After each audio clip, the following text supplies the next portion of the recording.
WHW Monday. Tony Shivani and Conrad Thompson. Jim Crockett for Starrcade, 605 NWA. TV title, Cajun Omni, the Bunkhouse Stampede. Flair and Horseman, Garvin, Bogey, Magnum, Dusty, Express Tag Team. Turner, Bonnet, Mid-South Joint World Championship Wrestling. Talking about the great years of World Championship Wrestling, the NWA, and Jim Crockett Promotions. Tony and Friends North, they win. Look, Shivani's back again. World title split off center stage, Bischoff, Disney, Hogan, and Nitro. New World Order and the Crow. Thunder, Russo, Arquette, Champ, Vinnie, Mac, simulcast. Tony's back with Conrad, not your classy podcast. Watch along, try not to laugh. Lowest rules can't pass. This wasn't the initial plan. Tom Zigg's a good-looking man. Klondike Bill, make a chair. Tommy, you come over here. What happened when? WHW Monday.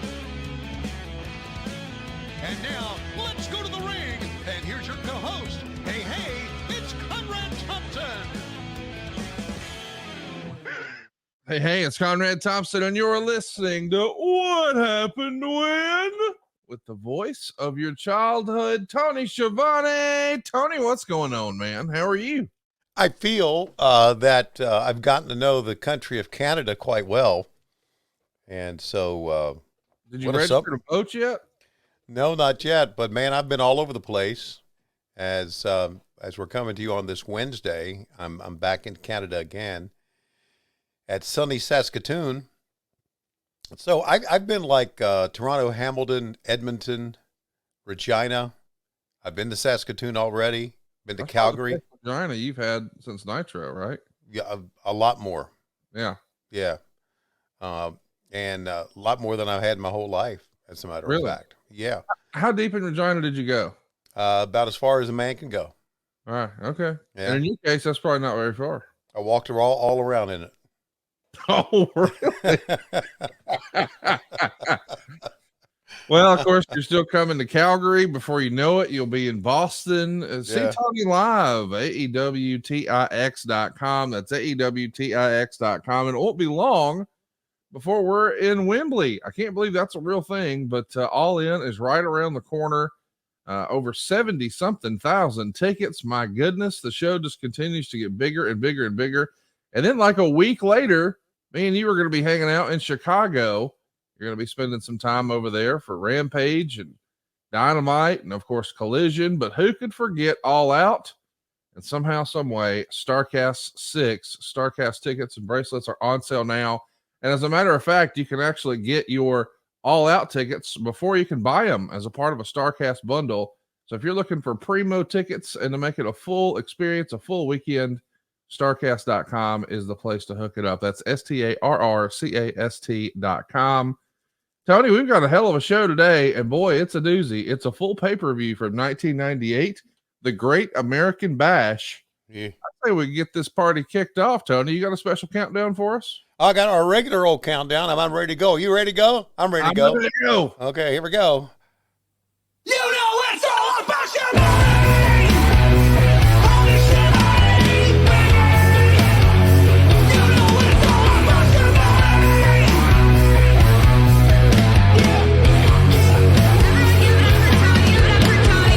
Look, let me tell you something, little skinny motherfucker. I will beat your ass, plus I will beat your ass in video games. I know that you're freaking lying. How's it gonna feel to go back to Connecticut and tell the fuckers that an old 63-year-old man beat your ass?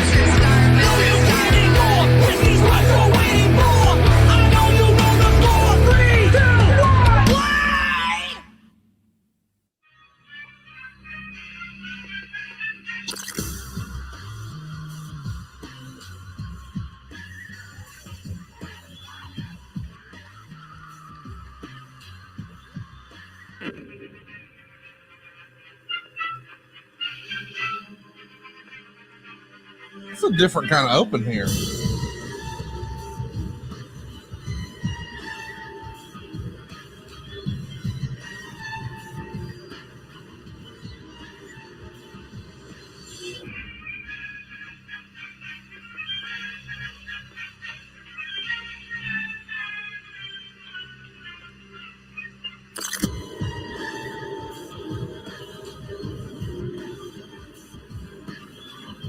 Man, like this is the longest open without words maybe ever. Right?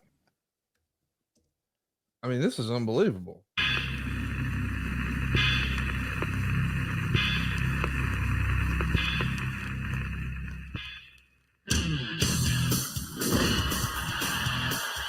the summertime begin!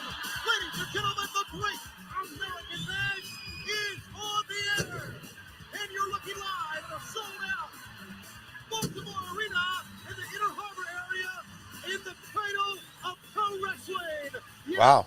they have been lined around the arena all day to get the last remaining open seats by production to fill in here tonight to see the greatest stars in pro wrestling.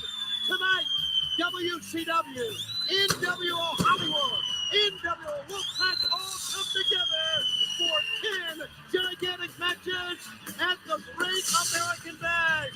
We call it the cradle of pro wrestling, and we call it certainly the hotbed of pro wrestling, because if any city, if any venue can be called the home of the Great American Bash, it is Baltimore. Hi, everyone, once again. Tony Shivani, Bobby the Brain Heenan, the Professor Iron. All three of you, not one of you actually rocking a collar.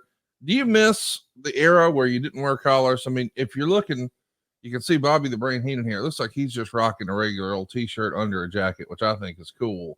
Yeah. But both yourself and the Professor, Mr. Tanay, just the Sansa type collar. I don't know what it's called, but No Show Jones. I mean, like you're a member of the clergy, just a button there. What do you think of that look?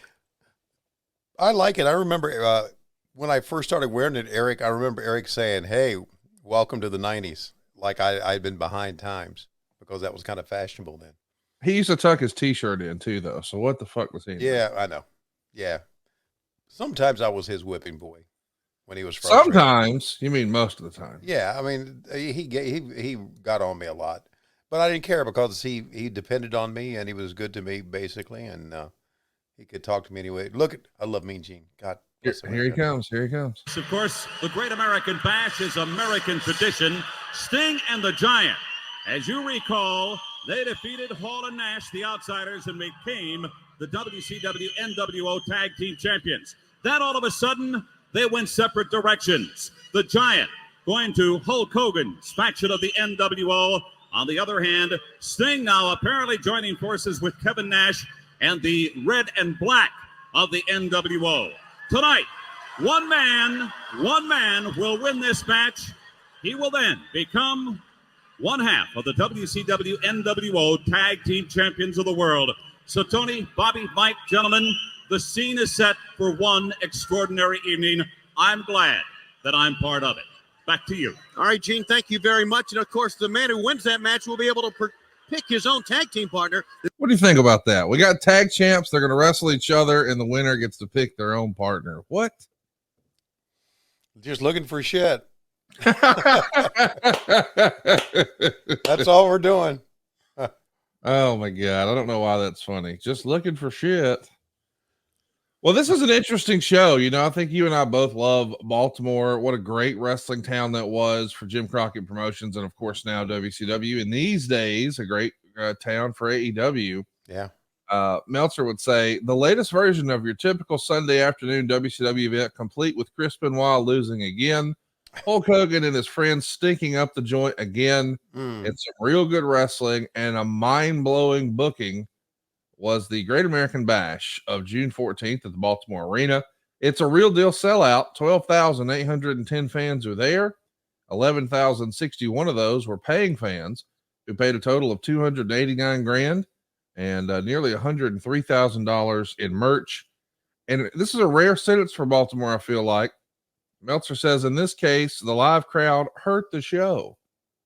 So we'll see what we think about that. But I'll tell you, when it was all said and done, the readers of the Wrestling Observer, not huge fans, 20.8% thumbs up, 72.6% thumbs down, 6.6% thumbs in the middle. But we do have some good matches on here, like Chris Benoit and Booker T, like Chavo Guerrero Jr. and Eddie Guerrero, like Dean Malenko and Chris Jericho. There's also some crazy star power. Hulk Hogan teaming with Bret Hart. That's right. That actually happened on pay-per-view against Randy Savage and Roddy Piper. Then Randy Savage is going to wrestle Roddy Piper in a singles match. And you want to talk about something that feels like a fever dream. This was like a video game matchup. Juventud Guerrera versus Ron Reese. We're going to be seeing a lot of different weird stuff here today, Tony. My God. Juventud versus Ron Reese. Yeah. How do we book that? What the hell?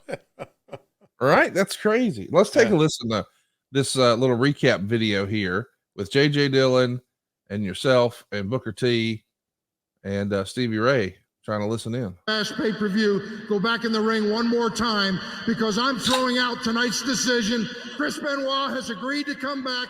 You will face each other for match number 7. The final deciding match will do it all over again. And whoever is the winner will get, as promised, the match for the title against Fit Finley at the Bash before it's concluded. Ooh. And I congratulate you. I have the utmost personal and professional respect for you. Very much, JJ. So there you go. The best of 7 is back on. Fit Finley is in there too. But boy, we are rocking and rolling now because this is interesting to me too. I should mention the idea that he's been thrown into the mix, but we're still going to honor what we're doing. I don't know. This is fun for me. The whole best of 7. I loved Chris Benoit and Booker T in this era. What say you? Yeah, I thought both were spectacular, and I thought both always gave us their best. I always appreciated guys who would go out and really put in a hell of an effort in the match. It's not that we had a lot that didn't, but Benoit and Booker T always gave us great matches. Now I'm still perplexed by this comment by Meltzer that says the live crowd hurt the show. I don't get that. I just don't. So we'll see what he meant. I don't know. Maybe they weren't paying attention. Maybe they want to do something else.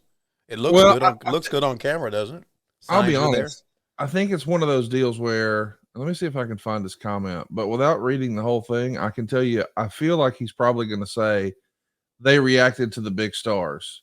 You know, it's sort of a catch-22 where wrestling gets so hot that it no longer appeals just to the hardcores. It does appeal to casual fans. It kind of becomes the fun thing to do. Right. You know, guys would bring girls on dates and things like that to an event like this.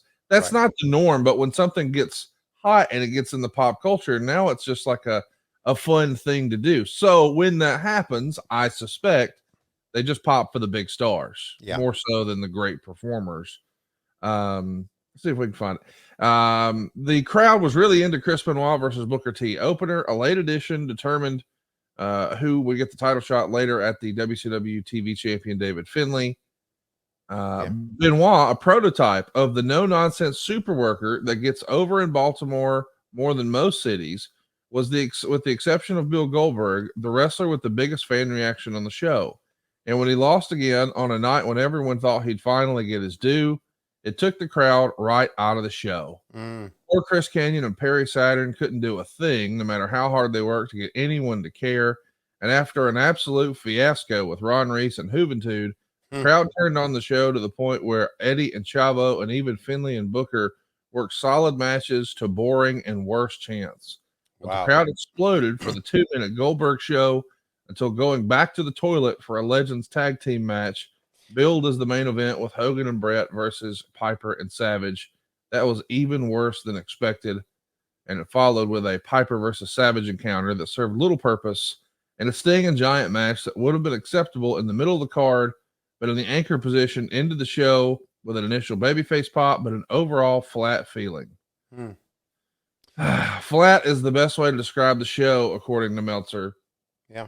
Well, this is maybe one of the forgotten pay-per-views of WCW in 1998. You know, they had so many big ones. Sold Out, of course, was what we started the year off with Flair and Brett. And that was a really fun show. Super Brawl 98. We sort of get the rematch from Starrcade 97. Fast forward, though, and we're really going to start cooking with gas during the summer. Bash at the Beach is going to be just a few days after the whole Georgia Dome thing. And Great American Bash on the way there in June This is like one of the forgotten ones. I mean, we had a lot of fun talking about Slamboree 98, where, Bischoff's coming out here in May and challenging Vince to a fight. And we got the unmasking, the big surprise thing with Jericho and Malenko. But I don't know, this June show in Baltimore just falls a little flat. And it's crazy when you think about just the star power. I mean, Bret Hart teaming with Hulk Hogan, Randy Savage and Roddy Piper in the same match. Like, it feels like it ought to be a huge show, but sometimes it just doesn't hit. Maybe this is one of those. Not to make this show about Dave Meltzer and his comments, but obviously Dave, and to me, Dave is still he and Brian and Wade Keller, to me, are still kind of like top of the heap as far as wrestling journalists. They really are the only ones that are journalists to me.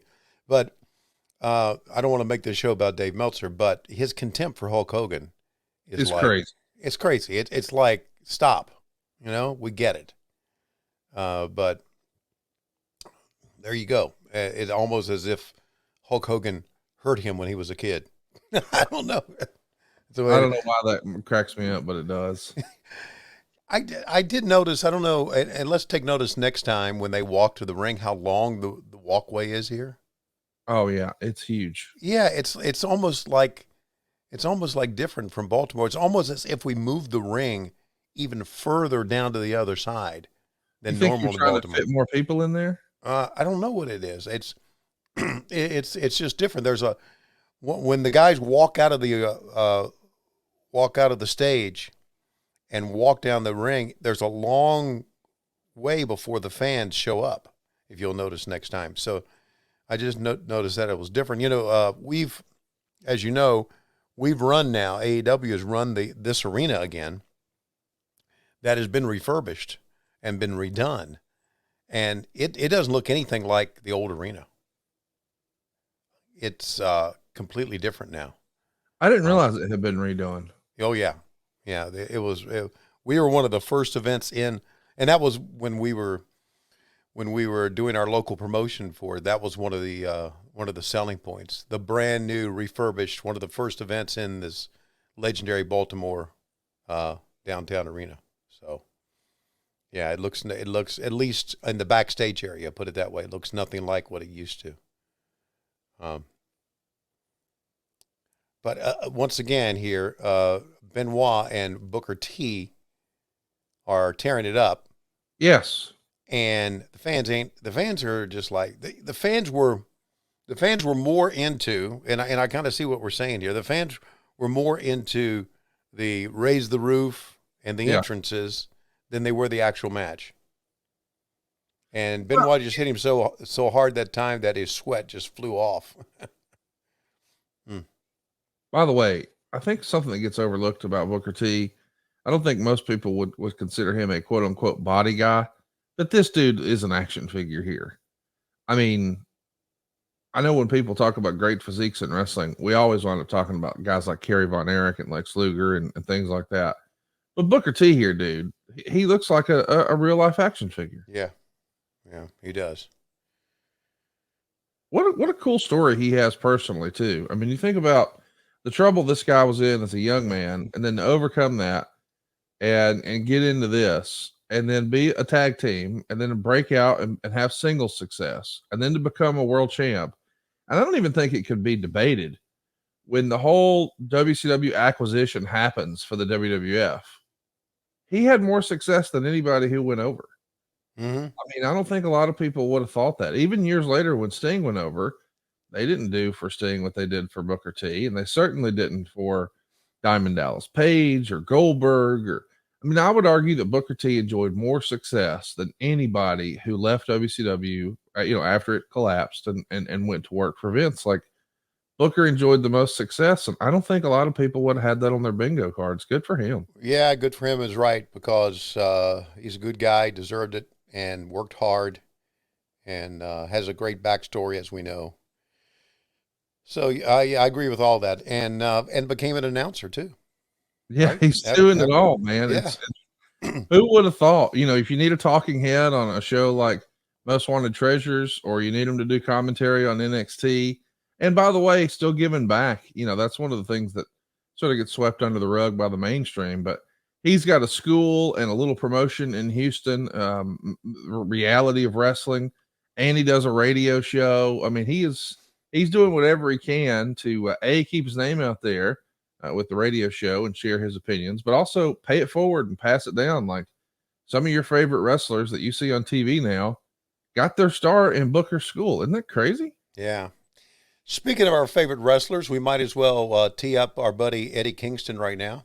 Oh my goodness. Yeah, who became the strong champion in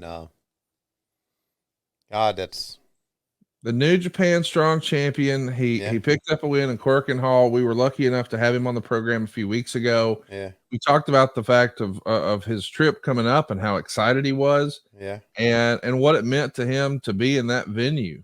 You know, he had seen so many historic, and most wrestling fans who have kept up with stuff over in Japan have seen so many historic matches and moments at Quirkin Hall. And he got the opportunity to wrestle there. Little did we know he was bringing home some hardware. He is the New Japan Pro Wrestling Strong Champion now, beating Kenta.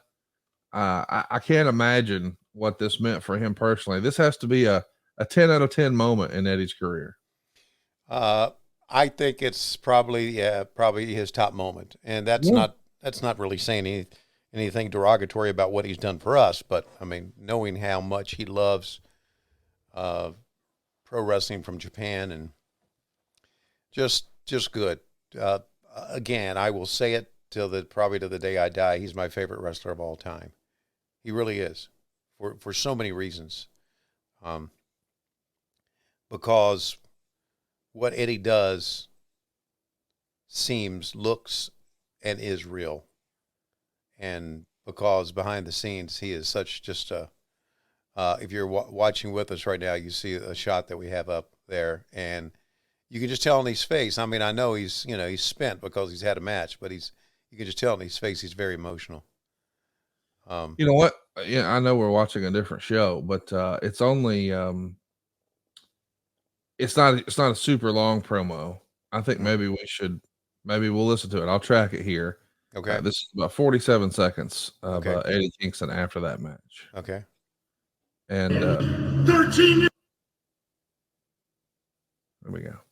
Okay. years old. I was 13 years old the first time I watched a New Japan Pro Wrestling show. And ever since that day, ever since I was 13, my goal was to come here, to wrestle for New Japan Pro, to wrestle and represent my mother and my father for never giving up on me. Here, ever since I was 13. Kenta, I'll see you tomorrow night. You have to fight years of pain, years of struggle, years of disappointment. You're not ready for it, but I am. I'll see you tomorrow night. So that's the promo to get ready for the thing. I mean, how on fire was he just to be there, dude? It was so cool. And then he had a very emotional promo. We'll make sure that we post it up on social as well. He is so excited to win this title, and I'm happy for him. You know what it means to him, and to be in a legendary venue like Quirkin Hall for a promotion, as he said, he grew up on like that. Right. It's good for him, man. Yeah. Good for him.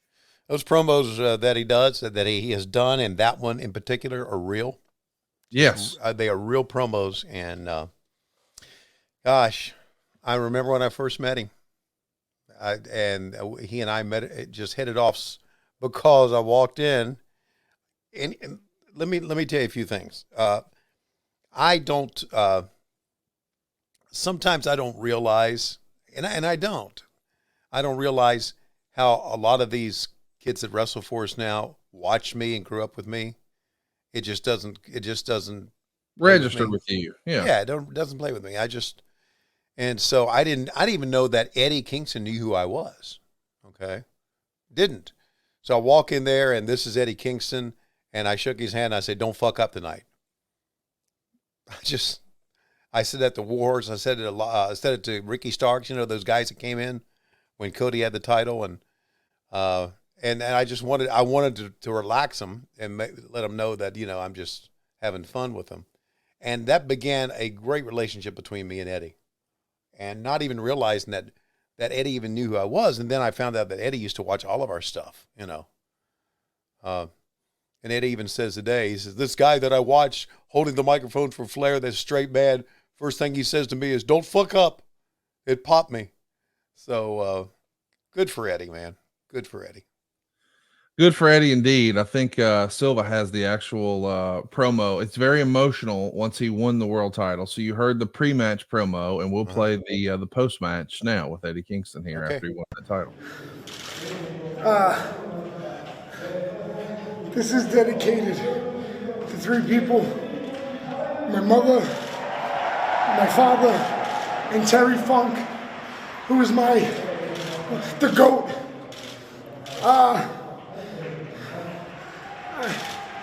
I dream of this moment, and I don't want to cry because I don't want to be emotional. But after 21 years of fighting, you think that sometimes you're not going to get it.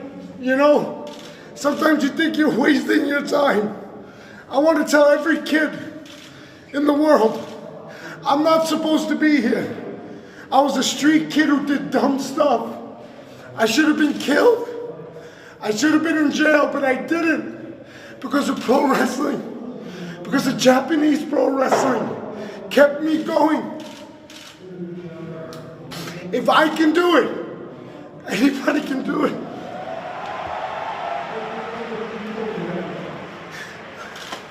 I don't have nothing else I can say, but just thank you.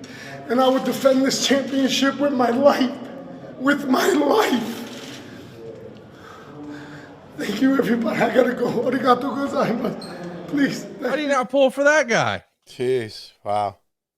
I mean, what's fun to me is the contrast too. The night before, I'll see you tomorrow. And then, you know, when he wins, you're like, oh man, I just want to give that guy a hug. What a good dude. Yeah. He has also been a mental health advocate. You know, he's admitted that he struggled with, you know, feeling worthy and feeling like, you know, am I doing the right thing? And he had some really negative thoughts and was in a dark place. And he shared his story and talked about it on Twitter. So if you, for whatever reason, have found yourself recently in a tough spot, go find Eddie's post on social about that. He shares his experience and he shares that, hey man, there is hope on the other side. Yeah. And you hear how excited he is in his voice to be where he is today. Keep the faith, boys and girls. Keep plugging away, and you too could be the strong champion of your field, whatever that may be. Let me add to that by saying it's not shameful. No. To ask for help. Ask for help. Yeah.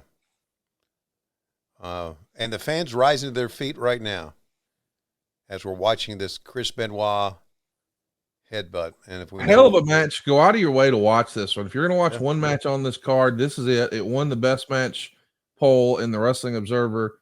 So far, we're over 25 minutes into the show. We're still on match one. And who better to have this stage and this platform than Booker T and Chris Benoit?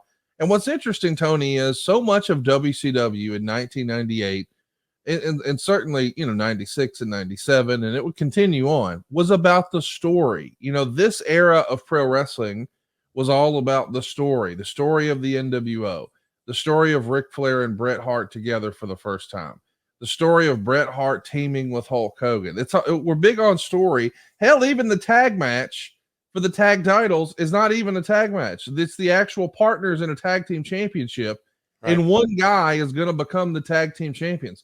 I guess what I'm trying to say is this is not quote unquote traditional wrestling. It's big on story, but the story here in what we're watching with Chris Benoit and Booker T is simply just great wrestling.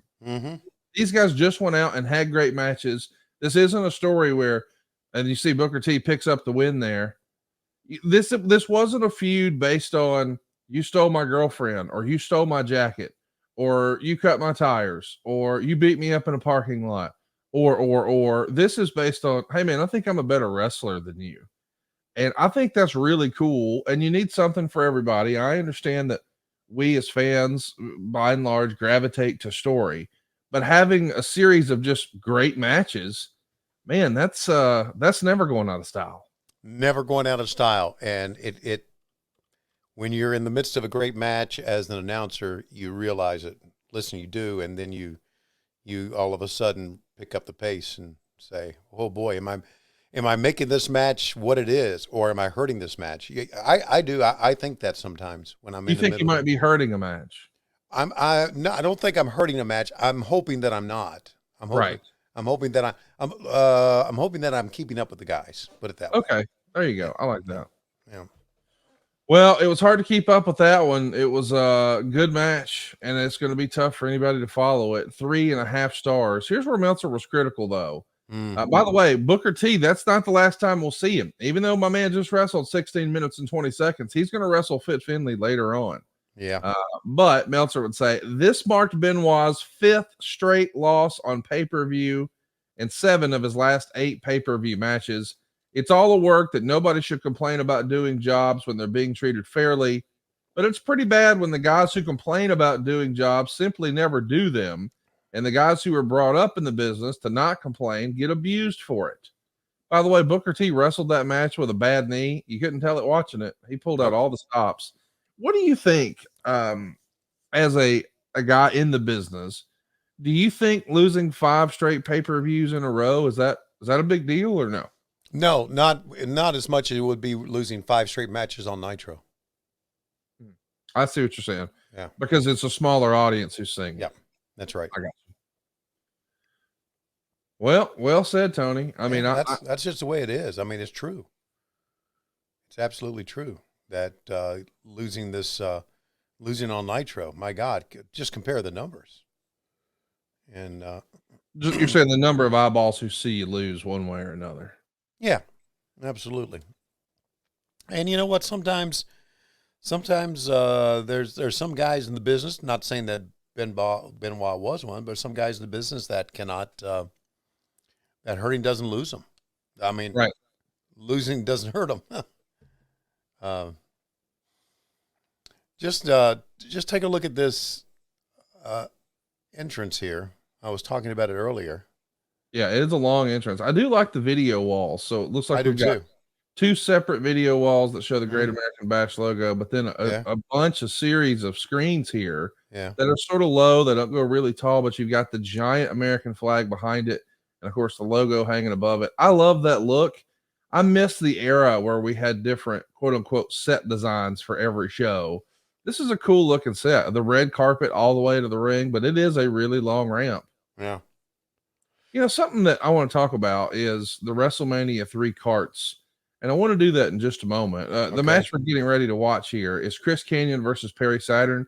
I want to wait until Chris Kanyon gets in the ring, and then I want us to take a timeout. So just get yourself ready for that one. We're going to take a little break, pay some bills here.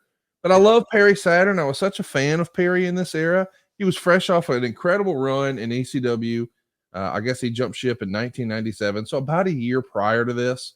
But throughout 96 and at least the first half of 97, he was one half of the Eliminators over in ECW, which you and I watched a little bit of once upon a time. And I had you take a guess at John Cronus's name, and I forget what you called him, but I know it was hilarious, and I laughed and snorted. I absolutely love the Eliminator tag team. So I was excited to see him here, but I think the guy who maybe doesn't get his just due is this fellow, Kanyon here. Who we think is making his way to the ring as Mortis, but look who's waiting behind Perry Saturn. We'll go ahead and hit a timeout, Tony. I'm going to hit pause at 30:48. There it is. There we go. And the reason we're taking a timeout right now is to tell you about our friends at Rocket Money. And let me explain how this has saved me some money. Now, way back at the beginning of the pandemic, which, God dang, I can't believe it's been more than 3 years ago, my wife and I were looking for something, anything to do. So what did we do? Well, we went and signed up for everything. Here's what we didn't know. She signed up for Hulu, and so did I. We had 2 Hulu accounts, even though we watched TV together. We didn't need that. I signed up for other stupid stuff too. Like I signed up for a monthly subscription for DAZN. I thought I was only buying it to see one fight, but then I forgot to cancel. Has that ever happened to you? You sign up for something and then you forget to cancel. You don't even remember it's there. You're not using it. You needed that one thing, and then, oh yeah, I guess I do still have that. I don't know that I ever would have found it. Rocket Money helped me find it. So if you've fallen into that, try it for free for 30 days routine, and then you forget about it. Well, that's kind of the idea. So the real question is, how much are you really paying for those subscriptions each month? Most people think it's like $80 a month. Buddy, it's probably more than $200 a month.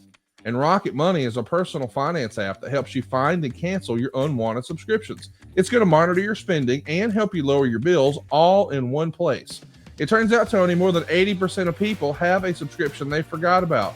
Maybe you signed up for the Stars app, or maybe it's a gaming subscription that your kids signed up for that they don't even remember that they signed up for.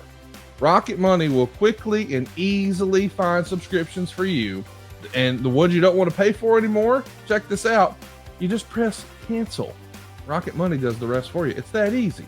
They also help you manage all your finances in one place.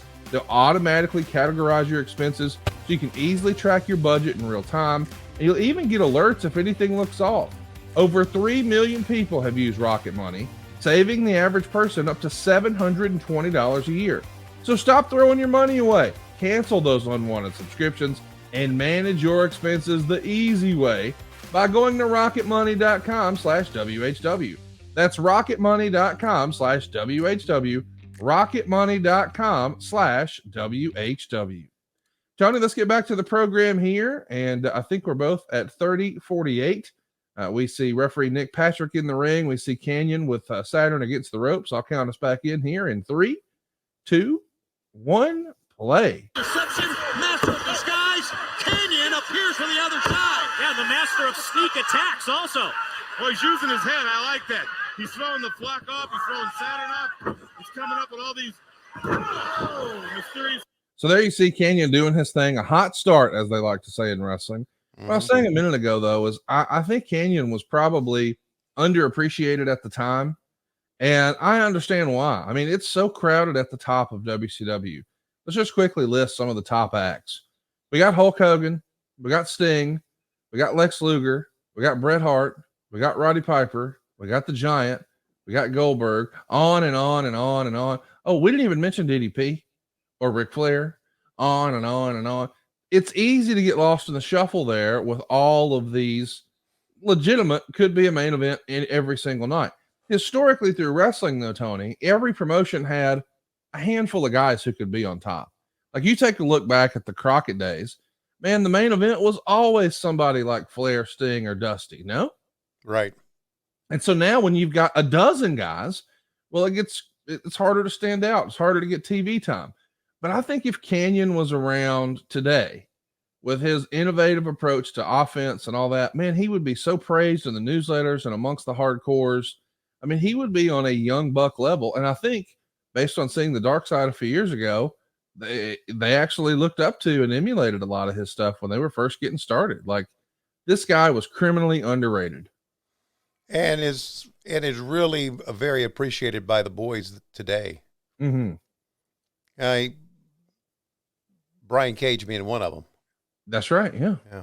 So Chris was one of my fondest memories of Chris Canyon was the WrestleMania after we went out of business. I don't know what number that was. 17. Yeah, that was one. He invited me to his house. He had a party, and I went to that party at WrestleMania. You went to a WrestleMania party? Yeah, at Canyon's house. Because Canyon didn't live too far from me at all, just a couple of miles from me here in Georgia. And I watched it, and that's when Heenan came out and called Gene Okerlund Tony. We had popped everybody in the room. But that's another story, but still, that's what I remember so far. Oh, Horse Hogan has arrived. Your boy. Yeah, and I guess all the flock have arrived, and they are taking their. There goes Scotty Riggs and Kidman and course, Lodi doing the distraction deal. And here comes Perry over the top. And the camera missed it. Well, I mean, that's before everybody was jumping over the top, though, I guess. Yeah, it was. It was hard to predict. You know, nobody knew that was coming because it's not something you saw every week. Yeah. And again, so, man, that's cool. That I didn't know you went to Canyon's WrestleMania party. Sure did. I sure did. If I recall, I didn't stay for the whole thing. Is it true he called his house Club Canyon or something like that? And he had like a tiki thing set up or something like that? Yeah, he did. He did have a tiki thing set up. Calling it Club Canyon, I don't know. But it was pretty nice, and it was a lot of people there that day. I can't tell you who was there. I know Canyon was there. I know I was there, and I know a lot of people were there. So, I mean, he was like he was in like a big party phase there for a while too, right? Yeah. What was your last party phase? Holy smokes. College? So what years was that? Like 1960? No. I was in college from my first year in college was 76, 77. How long was your hair in 76? Oh, no, it wasn't short. It was about the longest was probably my hair was probably as long as it had been here recently on AEW. That was probably the longest my hair. When I was growing up, my father was really strict about dress and look. Okay, being a former Army guy, I mean, he wasn't one of those dominating Army. Short hair, no earrings. Yeah, well, yeah, I had a buzz cut. Wow. All through, and I couldn't wear jeans to school. Really? Yeah, I had to wear really nice pants and a collared shirt, and yeah, sure did. Had a buzz cut. I think I wore my first jeans to school after Dad died in '74 when I was a sophomore in high school. So there you go. That's how my life changed. And now look at me, huh? Wearing earrings. I haven't worn earrings in over a year. And you haven't used an iron since 1974. So you don't need to anymore. No, I mean, that's what Lori Shivani tells me. Yeah. Well, she just, my kids, unfortunately, have listened to you a lot. She sends me hilarious texts every time you're on TV. I can always count on if you're interviewing a wrestler in the ring. Yeah. I'll just hold my phone up and look down and like, here it comes. Here it comes. Mm-hmm. Here it comes. Yeah. I'm sorry if I have just ushered in a new era of Shivani ball busting accidentally. It's total accident. Yeah, your ball busting is always total accident. No, I know I'm doing it with you, but I don't think it's going to rub off on the family. We're all degenerates. We all love fucking with Tony. It's our favorite pastime. Yeah, well, we have been being a Shivani has been just a house full of ball busting, and then of course we met you, and then it just ramped it up to a new level. Well, I like ramping it up to a new level. Speaking of a new level, our old friend, it's been a little while since we caught up with him, but you and I last year discovered the goodness of Crip Mac. Remember Crip Mac? I sure do. What? Odd you would say that. Okay. You got a Crip Mac story? No, kind of. It was just yesterday. I was walking through the store and I said, I kept in my mind, I kept hearing on hood, cuh, on hood, on hood, cuh, on hood, cuh, no jumper, no jumper, no jumper, cuh. I kept hearing that in my head. So what Crip Mac story do you have for me? Well, you're not going to believe this. Last time I tried this, it was with Canyon and or with Lady Kingston, and we weren't ready. Let's see if we're ready now. I think Dave Silva has something he wants to show you here that you won't believe. Okay. Crip Mac is making his pro boxing debut. Oh my God. At the Whoop That Ass Arena in Tijuana, Mexico, September 9th. the Whoop That Ass Arena in Tijuana, Mexico. Crip Mac making his debut September 9th, 2023. Who would have thought Crip Mac would be a boxer? On hood. Who would have thought there was an arena called the Whoop That Ass Arena? On hood. I can only hope that Tony Khan and Rafael Morphy, they're actually looking at running a show, maybe for the Trios Championship in the Whoop That Ass Arena.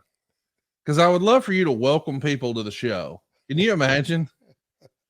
Tony Shivani here, coming to you live from the Whoop That Ass Arena in Tijuana, Mexico. So great. Wow. What do you think, man? Crip Mac, boxing debut. I'm I'm only upset that it's not available on pay-per-view. Oh, I'll make that happen. I'll put a call in to Mike Weber. We'll get Fight to cover it. We'll get Premier Streaming Network to cover it. The Chernoffs are looking for something to air. We'll see if we can get what do you think, man? Crip Mac on pay-per-view. Is that going to do some buys? Yeah, I would buy it. It would be one for sure. I hope it's $5.55 for the 5-mas on hood. Cut. On hood. Hey, so we first found Crip Mac through that little viral clip of him plugging his No Jumper appearance, which is a hip hop style podcast network, if you will, content network, if you will. Right. And the guy who sort of runs that show over there, a fellow named Adam 22, and he, as in addition to running No Jumper, started an adult talk show with his girlfriend, now wife. I think her name is Lena the Plug, and they have a show where they interview porn stars, and then at the end, things happen. If you're following if you're picking up what I'm putting down. Yeah. Okay. And I think they put it behind a paywall on OnlyFans sort of thing.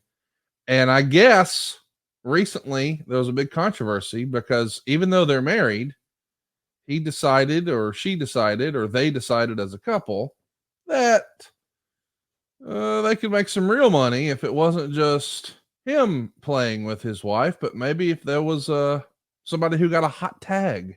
Oh, yeah. Okay. So she hooked up with another dude. Uh-huh. And now the internet has had some strong opinions. And it came down to, I believe, as he explains it, he made a business decision. I don't know exactly what the financials are, but a lot of people are saying they're going to make millions of dollars as a result of this. And when I heard that, I thought to myself, how much money would it take for Tony Schiavone to be cool with somebody else taking Lois to Pound Town and putting it on video? Yeah. Two things here have come to mind.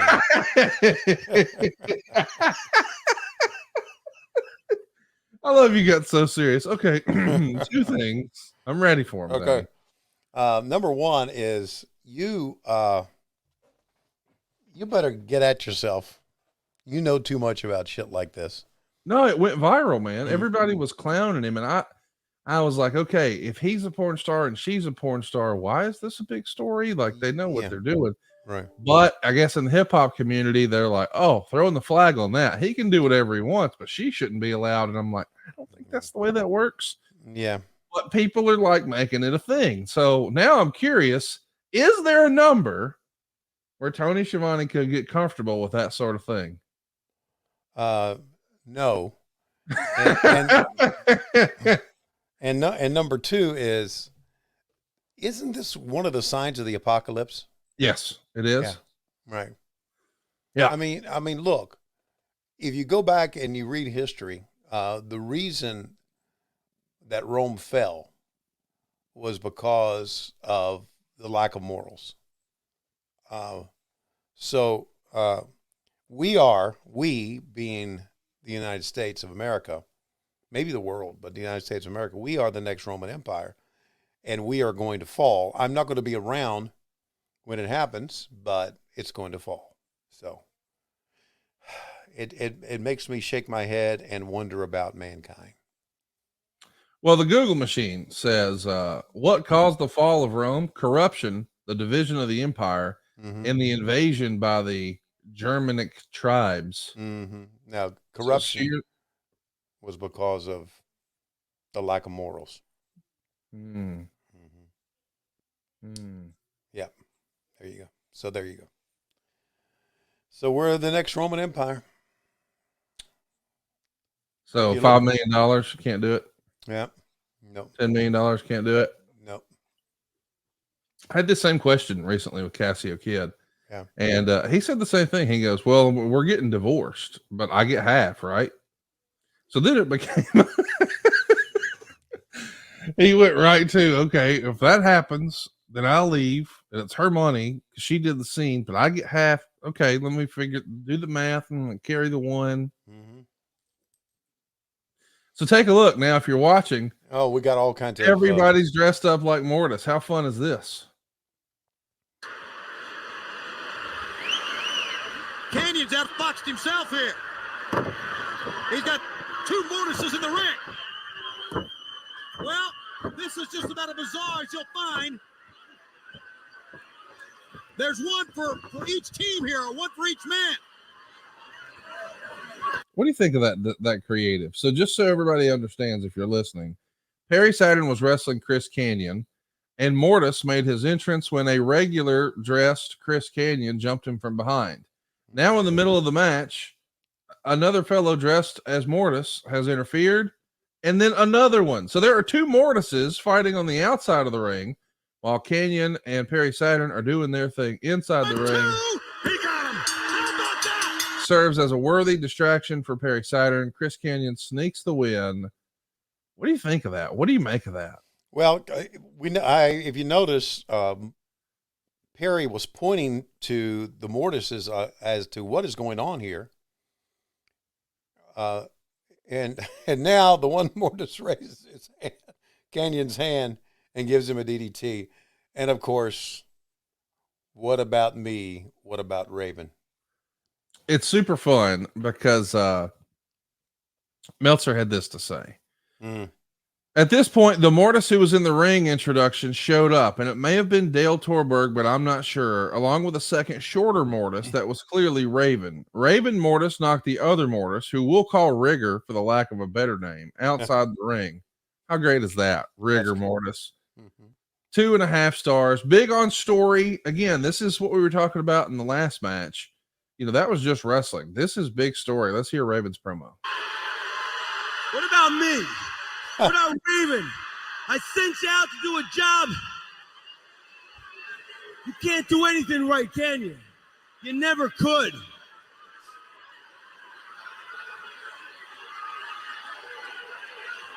Hey, look, it's only been 1 loss. Don't worry about it. It's not that big a deal. Just drop it. Yeah, here come a flock. You know what? I'm sick of you, Saturn. You want a piece of me, Saturn? Oh, he's not going to waste any time. He changed his tune, did Raven, when he saw that his flock was behind Saturn. And look at Raven. He's bailing out right now. He's letting Kidman and Riggs and Lodi do what they want. Lodi, the cheerleader. But Saturn, who had that grueling matchup, has had enough. Flock members going everywhere. Belly to belly overhead for Kid. So Perry Saturn becoming a little breakout member here of the Flock as Raven walks away with Horace. What'd you think of the Flock overall as a faction? I didn't mind it. I always thought that Lodi with signs was pretty inventive. It was pretty cool. I really liked it when I saw Sign Guy Dudley do it a few years prior in ECW. Yeah, I thought that's very, very well done because signs were in fashion back then. So I liked it. Nice recap. Lots of different suplexes. I mean, these are 2 really talented wrestlers. I will say something that stands out in this era is Nick Patrick. Man, he's taller than most of the boys. Do you subscribe to that theory that the wrestlers should be smaller to make that the referee should be smaller to make the wrestlers look bigger? Or does that really matter? Is that old school thinking now? Yeah, that never mattered to me. As a matter of fact, you just talking about it didn't, all of a sudden I'm thinking, yeah, I guess he did, because it didn't register to me back then. Right. I just, it's like don't have your interviewer taller than the wrestlers, right? That's another one too. But then again, Gorilla Monsoon did interviews too. So That's right. I don't buy that. Did you ever have to? Well, I guess you didn't have to, but do you remember seeing anybody in the WWF? Because a few years ago it came out that some of the talking heads that they had, the stickmen, if you will, they would spread their legs really, really wide to make themselves feel shorter. Yeah. When they're holding the mic for the actual wrestlers. Did you ever see anybody in the WWF do that when you were there? No, but I've heard that was a part of it. Somebody that may have done that for is Dean Malenko here. Let's listen to him from Thunder. At Slamboree, so be it. Because I got a lot of confidence in myself that I can get back this belt anytime, any place. Now, if you intend to wear this belt, the executive committee is ordered. So now JJ's telling this to Chris Jericho. Great American Bash this Sunday. You will go in the ring. Dean Malenko has already agreed to it. You will face each other at the Bash this Sunday, and let's see who really rightfully deserves to wear this belt, because you're not getting it tonight. That's the way to do it. I'm the champion. I don't need a rematch against Malenko. I'm the champion. I deserve the belt. I legally. So that sets it up. By the way, this is my favorite version of Jericho. Jericho reinvents himself every 18 months or so, and that's the reason he's had the longevity he's had in the business. But this 1998 Jericho is really the first one that hit for me. When he was just white meat, babyface Chris Jericho in WCW, it was kind of just another guy. He had great matches, but as far as a character, I really fell in love with Jericho here in 98. The Monday Night Jericho, man of 1,001 holds, mispronouncing people's names like Ron Mysterio Jr., just going way over the top, silly, flipping out, beating up Dave Pinzer. This is good stuff, and we're going to see him and Malenko do what they do best. Another really good match. I just want to remind everybody, we started with Booker T and Chris Benoit, 3.5 stars, 16 minutes. Then we had Chris Kanyon and Perry Saturn go 14.46 for 2.5 stars. Now we've got Jericho and Malenko for 13.52 in a 3-star match. We've had back-to-back great in-ring performers. You guys were loaded for bear. We talked about what the top of the card looked like, and you had so much star power there. But you had great wrestlers too, Tony. I could argue that this 1998 WCW roster may be the best of all time. I think it's what made us stand out. I do. I've often thought that. The quote-unquote cruiserweights or the guys who, at the beginning of the card, I thought that's what made us stand out more than anything else. Yeah.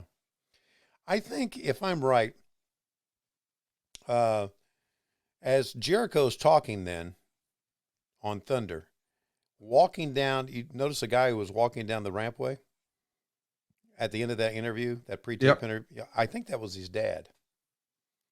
Didn't we bring in Ted Irvine to calm him down? Oh, did you really? I think so. I don't remember that, but you were there. Yeah. And I think, cause I've got my, on my end, I've got my closed captioning on. I'm talking about Dean Malenko's father passing away, and I'm talking about Jericho's dad being a hockey star.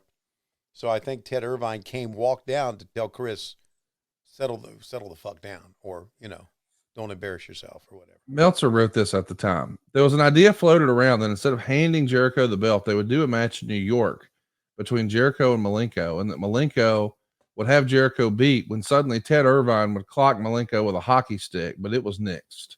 That could have been fun. See his dad get involved. Yeah. Because for those of you who followed hockey, Ted Irvine was a big star back in the day. Yes, he was. Were you a big hockey fan? No, not at all. And you know what? I've often been told that the best way to experience hockey is live and not to watch it on TV. I have been to a couple of hockey games. I saw the Chicago Blackhawks wrestle years ago back in the Ric Flair Bruce You McGardner era. saw the Blackhawks wrestle? What were they doing? Was it I'm sorry. Russian? I'm sorry. I mean, sometimes they do. They throw hands, My mind is cooked with wrestling. I saw the Blackhawks and at the old Chicago Stadium. That's how long ago it was. I saw the Atlanta Thrashers years ago, and both times I went to a live hockey game, it was a lot of fun. But just watching it on TV never did do anything for me. And sometimes I wonder, I don't know, maybe I should get into it. Now, Mike Tenay was big into hockey. Oh, I did not know that. That was his sport. Okay. That was his sport more than anything else. He knew all about hockey. And it's odd, he grew up in L.A., so I guess he was a Kings fan. But, yeah, he was really into hockey. But I'm not, I'm not at all. Hey, do we want to say hello to any of our we're recording this very, very early in the morning. And we got a lot of folks showing up. I know. Isn't that something? Really want to give a shout out to Lindsay, who did you know that Eric Bischoff is going to be the officiant in her marriage? I did not. Yeah, she's got a wedding coming up next April, and Bischoff has agreed to do it. I don't know if he's going to wear a mask like he did on SmackDown back in the day or what, but he's going to be there. Joe Morris, who is now, thanks to Top Guy Tussle, stepping in and stepping up and trying to become a manager on the independent scene. Don't do it. Don't do it. He was great. You would have loved him. Okay. Josh Fields is here. Yambag Jones, Eric Green. Oh my gosh. Pondwater Dave is here. Yes. Ref Pondwater Dave is with us as well as Isaac Riston, the mediocre warrior. Man, we got a whole lot of folks. How about Andrew Miller? He's here with us as well. A lot of folks showed up early for us here on a random Tuesday morning, including Coach Keith Morrison. He's a promo and a half. We found that out at Top Guy Weekend. I don't know if he's still with us or not, because his last text message was at 7:20. He may have fallen asleep. We haven't heard from him. By the way, DJ Turnup, who I met at Top Guy Weekend, I had no idea he was right up the road from me. He sent you a whole gang of intros. We got to start playing some of those here on the program. Yeah, I've got to weed them out to try to find which one I've done and which one I haven't. So, yeah. Let's do some questions from our live studio audience. And by the way, if you want to be a part of our live studio audience, that's easy to do. It's patreon.com/WHW Monday. Join us there at patreon.com/WHW Monday. Lindsay wants to know, is it weird for Tony to hear his voice back on things like this? I hate hearing my recorded voice. You know what? I don't mind my voice. I never liked looking at myself on camera. It is kind of weird. And even to this day, Lindsay, I don't. So we do pre-tapes in the back, right? And I'll do a pre-tape. And the talent will always say, "Can we look at it back?" And they'll go, "Yeah." And so we roll it for them to look at it back, and I never watch it. And I remember one of the guys or gals asked me one time, "How come you're not watching this?" I said, "I know what I look like. I don't have to watch it back. It's up to, if you guys liked it, it's fine with me." So I always had a problem with watching myself back, listening to myself. I go back and hear this now, and I think, man, I wish I had a voice like that again, because my voice is not what it once was. And I talked to the people at the Voice Center, the Emory Voice Center, and they say, well, it happens with age.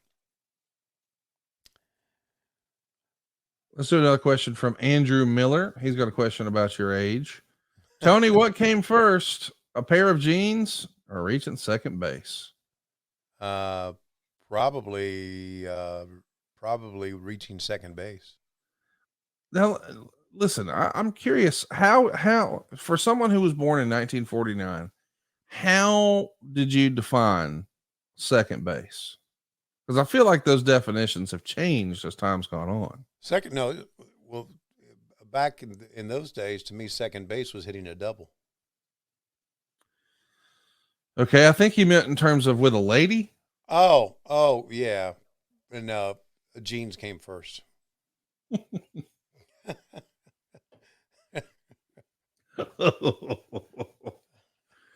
I love you for that. Okay. Totally missed him. Okay. Isaac has a great question. He is Yeah. a musician, in case you didn't know that about All Isaac. right. He says, Yeah. what was the first song you made love Oh. to, and why was it Little Drummer Boy? I think I'm just gonna give him because Parum Bum Bum Bum was a good beat. Okay. It's the best answer I got. Yeah, Isaac wants you to know that he's heard that in West Virginia, second base is when your mom comes in the room. But He's on a roll. Yeah, Isaac is just about as sick as you are. We should just have him do a run in here on the show. Right. I can't believe Pondwater Dave is hanging out with us today. I don't know if today's an off day for him or if he's listening to us while he's running around delivering flaming hot Cheetos. Have you seen that movie, by the way, Flaming Hot? Oh, about the guy who created Flaming Hot Cheetos? He was a janitor, right? He was what do they call it? He called a maintenance technician is what he called himself. But yes, he was. Oh my God. Wait a minute.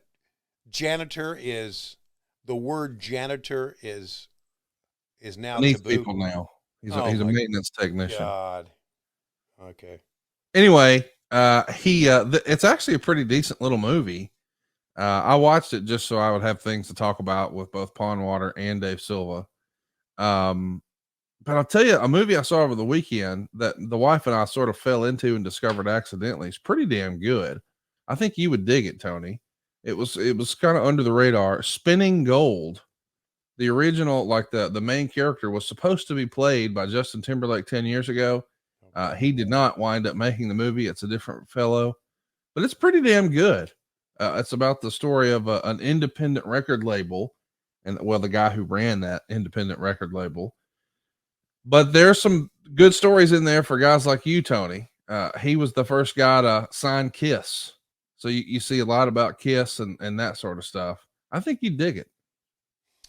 Yeah, I would. I'm going to watch it now. Had Justin Timberlake done it, I would never go near it. I know that. Yeah. So, but he did Kiss. He did Donna Summer. He did the Village People. He did George Clinton, Joan Jett. Okay. I mean, pretty cool little story about a guy that I didn't know anything about, but you being a big Kiss fan, I'm sure you remember Casablanca Records, or at least hearing about it. Well, that's the story of Casablanca Records. It was not something I knew anything about. It was a blind spot for me. I highly recommend it. It wasn't like a big budget movie. I don't think it got a lot of critical acclaim, but it is a sleeper. It was really, really good. We really enjoyed it, and I recommend it. All right. Very cool. I also recommend you watch this match. Listen, sometimes we can have a lot of fun making fun of shit, and we plan to do that on the next match because I can't believe this is real. Boys and girls, buckle up. It's Juventud Guerrero versus Ron Reese. That's real. Hoovy Juice is coming up next, and he's going to take on the goddamn Yeti. And I know what you're thinking. It's got to be a 1.5-minute match. Nay. It's 8 minutes and 45 seconds of hilarity coming our way, Toby. Well, thank God for that, because I'm going to be honest with you. I know we've had some good competitors here. There's just Dean Malenko calling the spot, and we caught it on camera. But I'm bored as shit right now with this show. Well, it's because it's good wrestling. Yeah. And it's hard for us to make fun of that. Again, I want to recap. We started with Chris Benoit and Booker T. Then we went to Chris Kanyon and Perry Saturn. And now Chris Jericho and Dean Malenko are tearing it up and doing their thing. It's a 3-star affair. It's a fun match. It is going to be a DQ finish. But then we're going to have some silly fun on tap. We got Juventud and Ron Reese coming up. Then some more great wrestling, unfortunately. I love the way I get to say that. Chavo and Eddie Guerrero. Then we'll see Booker T and Fit Finley. And then you want to talk about some Goldberg at his peak. Goldberg and Conan go less than 2 minutes. And then we see the big stars, Hulk Hogan teaming with Bret Hart, which feels like a fever dream, taking on Roddy Piper and Randy Savage. The shortest Piper Savage match of all time goes 1 minute and 37 seconds. And your main event, dude, is 6 minutes and 40 seconds. Sting and the Giant. We'll take a break after this match. So go ahead and get your trigger finger ready for that one. Okay, let's take a break. You need a nap? Yeah, I'm just bored out of my gourd. Sorry, Chris. I don't mean that. You're bored because it's just good wrestling, and we're here to make fun of shit. Yeah, we're here to poke fun. Where is a rent-to-own furniture spot when we needed it? By the way, I got some more criticism on social about that, where somebody said, "Hey, Conrad, my family grew up renting furniture. Not everybody could walk in and get whatever they wanted and walk out with it." Buddy, right. my family couldn't either. But let me just tell you, rent-to-own furniture stores were designed to prey on your family. Yeah. Like, And, you know, look, and do the math on that. Buy some. Nobody needs brand new furniture. Go buy some used shit and figure it out. But do not put yourself in financial peril because you need to keep up with the Joneses with a cool couch or a VCR. What the hell? Don't do that. It's not good for you. yeah, and while you're at it, go fuck yourself too. Well, there's that. Yeah, I mean, if you get offended by us making fun of rent-to-own furniture, then you know what? Hide yourself in your room. Go read a book, and if that book offends you, go burn it. Like all you left-wing dipshits. God, I'm so Left-wing dipshits. I'm so tired of people getting pissed off and getting offended by shit. Fuck you. Fuck you. Fuck you. Sorry. I like when, if you're not watching on YouTube, you should be. It's WHW on YouTube.com. Tony Shivani is laid back with his eyes closed, looking up at the ceiling, whispering into the microphone. Fuck you. Yeah, it's probably what he wants to do every time Taz is wearing him out in a pre-production meeting. Fuck you. You people who are offended have ruined comedy for the rest of us. Oh, God. Well, I'll tell you what's comedy, and that's Pondwater Dave trying to come up with the next big great idea for Frito-Lay. He responds this morning and lets us know he's listening while he's loading his truck, and then he says, "We have a portable where we can submit the quote-unquote next big idea. I'm sure that's because of the success of Flaming Hot." What? Hang on. He really works for Frito-Lay? This is not just a joke? No, he really... Oh, I thought there's no lies told. First of all, let me just run through everything. No. There are plenty of lies told on this show. Not about Pondwater Dave. Okay. Everything you've heard about Pondwater Dave is 100% fact, Jack. Okay. All right. My man lives on a steady diet of Mountain Dew, whatever the new gimmick flavor is. Yeah. And Flaming Hot Cheetos. Wow. That's the reason he was safe during the pandemic. He didn't wear a fucking mask either. He just ate the Cheetos and chugged the Mountain Dew. He's impervious. Right. That's number one. Number two, he does in fact have a pond on his property. Mm-hmm. He's got it's a tricky word to say in the state of Mississippi, but he says it in private company. He has a plantation, which I think over there just means a certain amount of acreage. That's right. So don't get offended by the use of that word, you janitors. Okay. Oh my God, do you see Pinzer take a bump? Yeah. My God. Well, that's the worst chair shot in history. Yeah, it is. I love Dean Malenko, but you're swinging it backwards, buddy. That's not the way you're supposed to do it. He's hitting him with the legs. Yeah. And he didn't want to hurt him, which I appreciate, but goodness gracious. Mm-hmm. Look at, by the way, notice what the trunks on Jericho say, 1,004. Yeah. 1,004, because he's the man of 1,004 holds. Mm-hmm. Anyway, wanted to say Pondwater does actually have a pond. And that's where the whole goose conversation started on our program. And we're going to talk about geese a little more. But first, I think we should take a time out, Tony. They're finishing the matchup here.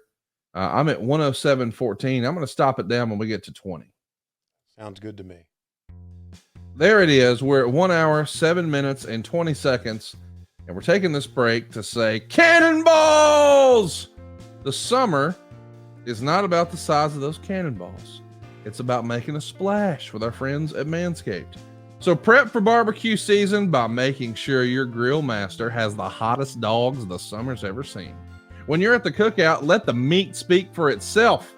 With Manscaped's Performance Package 4.0, it's time to get ready and not sweaty by going to manscaped.com and using the promo code WHW for 20% off and free shipping. The Manscaped Performance Package 4.0 has everything you need to guarantee you'll have the most mouth-watering treats at the party. They have the ultimate bundle for your summer grooming. The Lawnmower 4.0 trimmer has a ceramic blade to reduce those accidents thanks to their advanced skin-safe technology. What we're saying here, boys, is we don't want your sack to get color. Oh! Now, we got a 7,000 RPM motor on this motherfucker. You even got a travel lock, so it won't do that while it's in your bag. Tony, let me ask you a question. Have you ever seen your ball bag with a 4000K LED light spotlight on it? Yes. Man, what's it look like? Just tell us, Tony. It looks old and gray. Well, it doesn't have to be gray. We can get rid of all that gray. Did I mention the trimmer is waterproof? Tony, you can shave your sack at the beach. Now, you might get arrested, but you could do it technically. Sure could. Yeah, right. You could also do it in the pool, but it might clog up the skimmer. I don't know why I know that, but I do. And then, of course, you could do it in the shower. That's probably the best place to do it. But I have to admit that the first time we shaved my back in the shower, we had to get a plumber out here to unclog the goddamn drain. So here's the thing. You can feel safe wearing a low-cut swimsuit. Tony Schiavone actually once wore, and this is last summer when they did the beach break thing, Tony wore the Borat swimsuit in front of all the boys. And he didn't have any stragglers peeking out. And a lot of that is because he had the confidence to be in a part of AEW because he had the crop preserver ball deodorant. See, back when he was rocking the Starbucks gig, he had stinky nuts. He found out about this product. One swipe, Tony Khan called him immediately and said, get those fresh smelling balls down to TV. By the way, the Shed travel bag is a free gift they're going to hook you up with as part of this Performance Package 4.0 and maybe the most comfy boxers you've ever seen. Hey, by the way, if you're rocking sandals this time of year, let me recommend the Shears 2.0. It's a nail kit that's got everything you need. It's got the nail cutters, the tweezers, and the scissors. But Tony, real deal, how much do you love the crop mop? Crop mop is my favorite. I buy, they come in these packs, they're individually wrapped. And I buy like maybe 3 pouches a month. You want those balls smelling good all year round, don't you? Yeah, balls and butthole. There you go. Balls and butthole just for you. Just remember now, next time you're thinking about the way you smell down there, Tony Schiavone, the voice of your childhood, says get the crop mops for your balls and butthole. Get 20% off plus free shipping with the code WHW at manscaped.com for your balls and butthole. That's 20% off with free shipping at manscaped.com. Just use the code WHW for your balls and butthole. Manscaped, the perfect way to get your patty sizzling hot this summer. Be sure to take care of your balls and butthole because Tony Schiavone told you to. Yep. So I'm at 1 hour, 7 minutes, and 20 seconds. Here we go. In 3, 2, 1, play. Battling all over the building, right by our broadcast position, right by our broadcast location. Are they still fighting? What were we saying? Look at the distance between the fans. Oh, you can't see it now because they're going in the back. But the distance. Look at Doug Dillinger right there. Yeah. Just a lot of distance between the fans and the staging area, and yeah. Here are 2 guys are kind of worn out right now. Oh yeah, they're super worn out. Yeah. And I know you're a little worn out too. But coming up next, Tony, get ready. Juventud and Ron Reese. Did you ever think we'd see this? Did I ever think, or did I ever want to see this? Well, either one, I guess. We're going out back. Yeah, we're going outside. We went in the women's room, and now we're going outside. They're all the way outside. The Baltimore arena is just not big enough to hold them. Out near our production truck, there you could see it. This is literally a fight to the finish. Yes. It's times like this where I miss Dusty Rhodes on commentary. Yeah. You and Dusty would have been having a blast here. Yeah. I mean, I love Tenay, and I understand why he's here from a cruiserweight standpoint. He knows their backstory and their history and all that. Yeah. They're in street. They're in the traffic. Jericho's on the crosswalk. Jericho has crossed the road. And it's telling cars to stop. The traffic, that was too much. They're just like driving on the street. It's over, Dave. Come on. Jericho's across the street. He's running away. This is what a great finish. And he's going into the other building. He went in the building across the street to hide. There goes Bill Apter with his camera. I could tell by the bald spot. Going to get him. Dude, how great was that? What a great moment. I kind of forgot that Jericho crossed the street. I did too. That was super fun. That brought me up out of my chair. I wasn't bored anymore. But now. What? Don't say now. Okay. It's Ron Reese, man. Yeah. How are you going to be bored during a Ron Reese match? Ron Reese deserves the world's biggest statues dedicated to him. Think about what all we asked this man to do. All right, you big son of a bitch. Here's what we're going to do. Hold still. We're going to wrap you up in this toilet paper. Huh? Yeah. Yep. We're going to wrap you up in this toilet paper. Okay. And then what? Well, you're the Yeti. Wait, but the Yeti is like, it's like a snow version of Bigfoot, right? Right. Yeah. So it should have fur, right? Well, Right. yeah, technically. Yeah. So why am I in toilet paper? Just hold still. We're almost through. Okay. And now what am I going to do when I'm wrapped in toilet paper? Well, you're going to hold your arms out like a mummy. But I thought I was the Yeti. I thought I was like a snow monster. That's right. But we're going to wrap you up in this toilet paper and you're going to hold your arms out like you're a mummy. Okay. And then what? Well, then you're going to walk to the ring. Okay. So how should I do that? Well, like a mummy walks. But I thought I was stop asking questions, Ron. Just hold still. And then you're going to walk out there like a mummy with your arms in front of you. And then what? Well, then you're going to get in the ring. Okay. And then I'm going to save Hulk Hogan from the giant who just got pushed off the building and died, but came back to life an hour later. Yep. No, you're not going to save Hulk Hogan. Well, what am I going to do? You're going to butt fuck Hulk Hogan. Wait, what now? Yeah, just hold still, Ron. We're almost got all this toilet paper on. Then we want you to walk to the ring like a mummy, hold your arms out, get in the ring. And then when Hulk Hogan is in a bear hug in there with the giant, the dead giant, who's come back to life as a ghost, and now he's got a bear hug on Hulk Hogan, we want you to make a Hulk Hogan sandwich. So you're going to hold the giant's arms and thrust, just like this. Okay. And that is how his wrestling career started. And 3 years later, he's still here. How about that? That's perseverance, by God. There's one more line that you missed. As he The comes Arn back. Anderson line? Yeah. Rewind all that. Go kill yourself. Here's a little promo. Let's take a listen.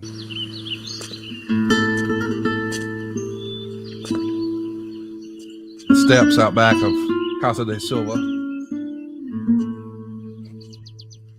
Boy, Dave's really gained a lot of weight, hasn't he, since then? Look at him. Cut his hair too. That's Juventud. I thought it was Silva.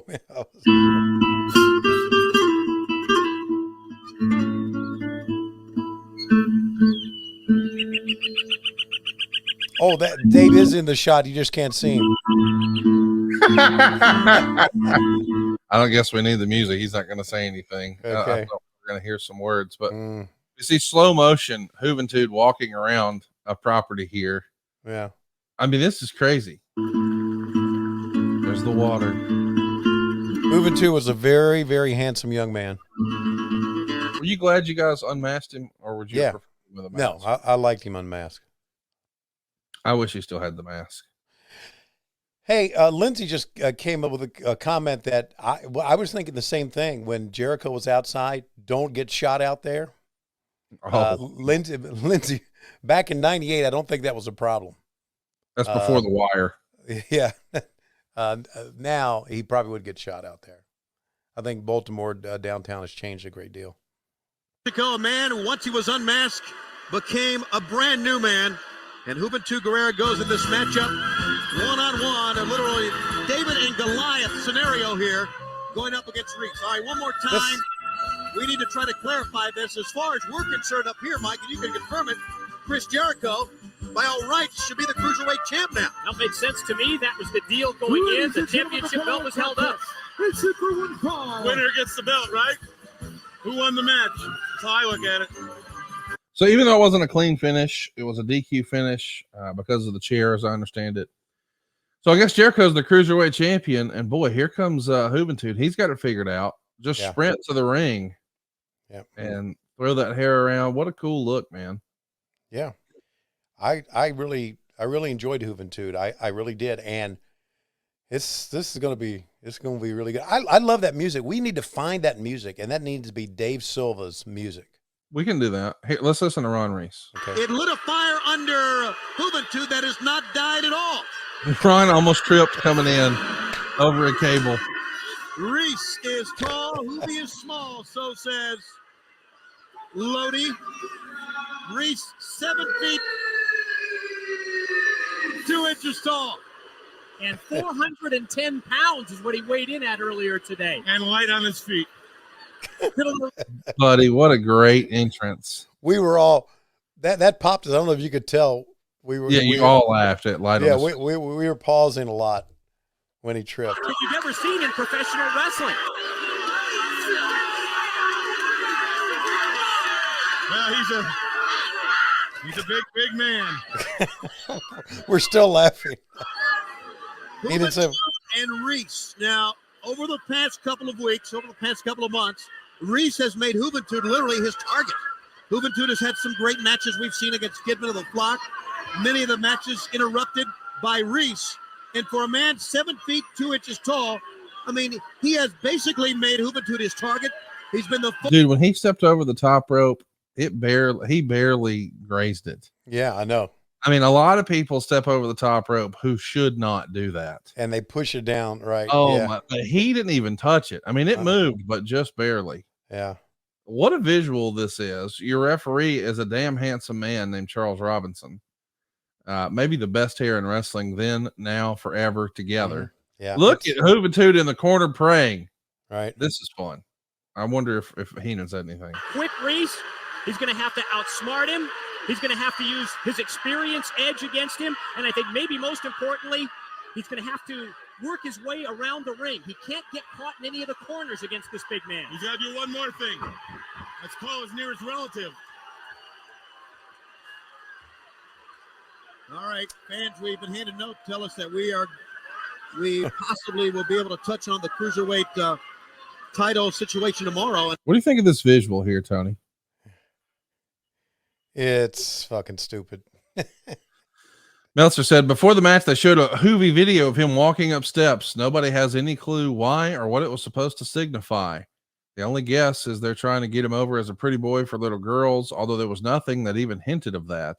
There also seemed to be implicit instructions as to not mention the size difference, other than there was one, which was probably the biggest size difference for a singles match in the history of pro wrestling, probably 21 inches in height, 7'2" versus 5'5", and maybe 220 pounds in weight, 380 to 160. It looked even worse than it sounded. Hoovy looked like a mosquito, which, by the way, is his gimmick, going against a giraffe. Except you might be able to train a giraffe to do a good drop kick. Wow. Reese destroyed him except for 2 low blows, and eventually Hoovy was almost knocked out and had to drag himself up, hanging on to Charles Robinson's shirt. At this point, Van Hammer showed up and clocked Reese with a chair. Hoovy does a Hurricane Rana that Reese totally messed up for the pin. Probably the worst singles match Guerrero will ever be in, -1 star. Van Hammer's. That's what it's about. It's about having fun. Of course. But, you know, when Dave can shit on stuff, it's like when we can shit on stuff, right? Sure. We love shitting. Big fans of shitting. Oh, man. And you mean Van Hammer's going to show up for this shit? Oh, God. Hey, we got a match that really sucks. Let's bring in Van Hammer.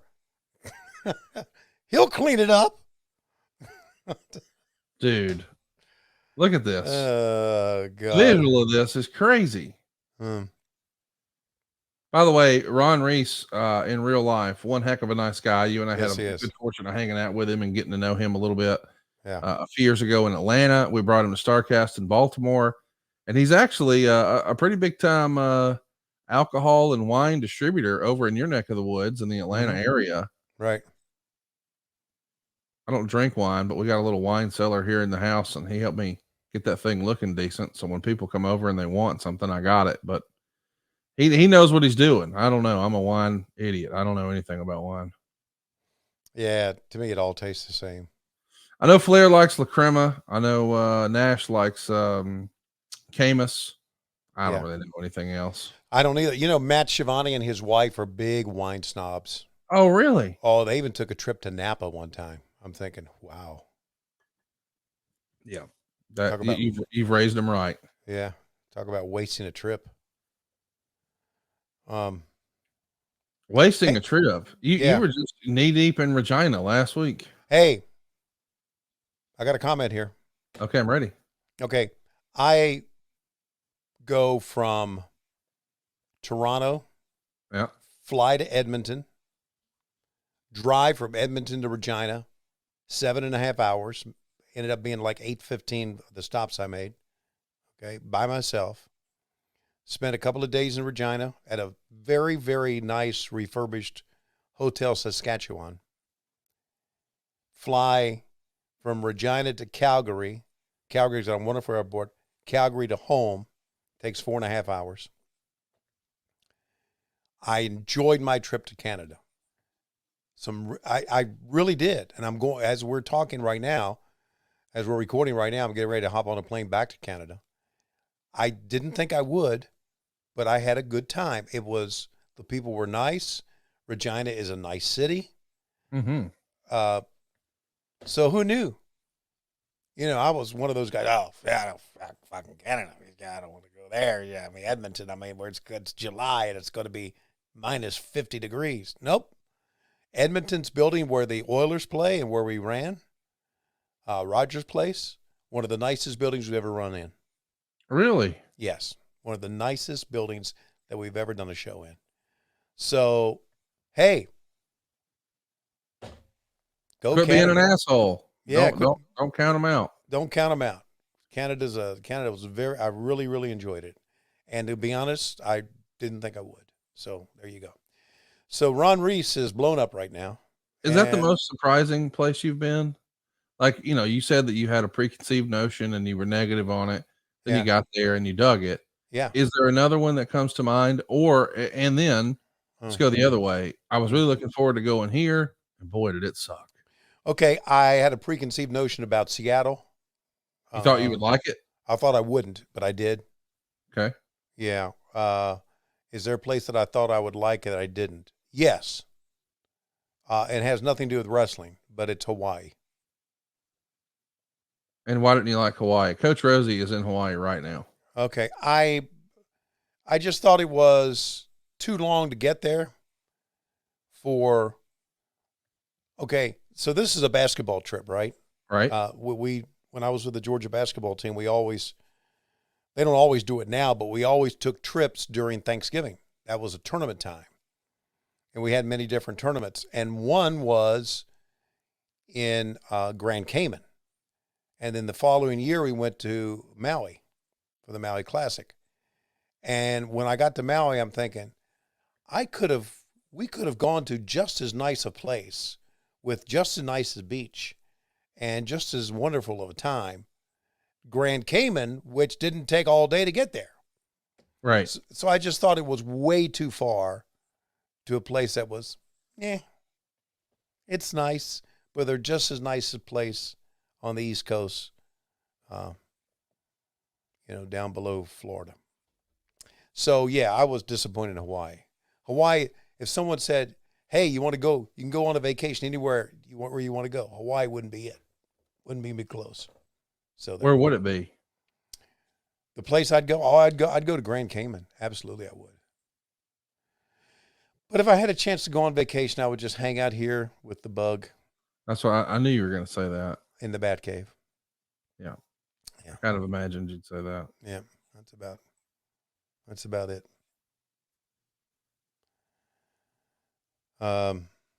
Hey, and speaking of big guys, boy, Ron moving slow here, isn't he? Well, he's supposed to be a slow plodding giant. Yeah, but Ron's blowed up, as we say. See, Ron, look. He's got the chair. No.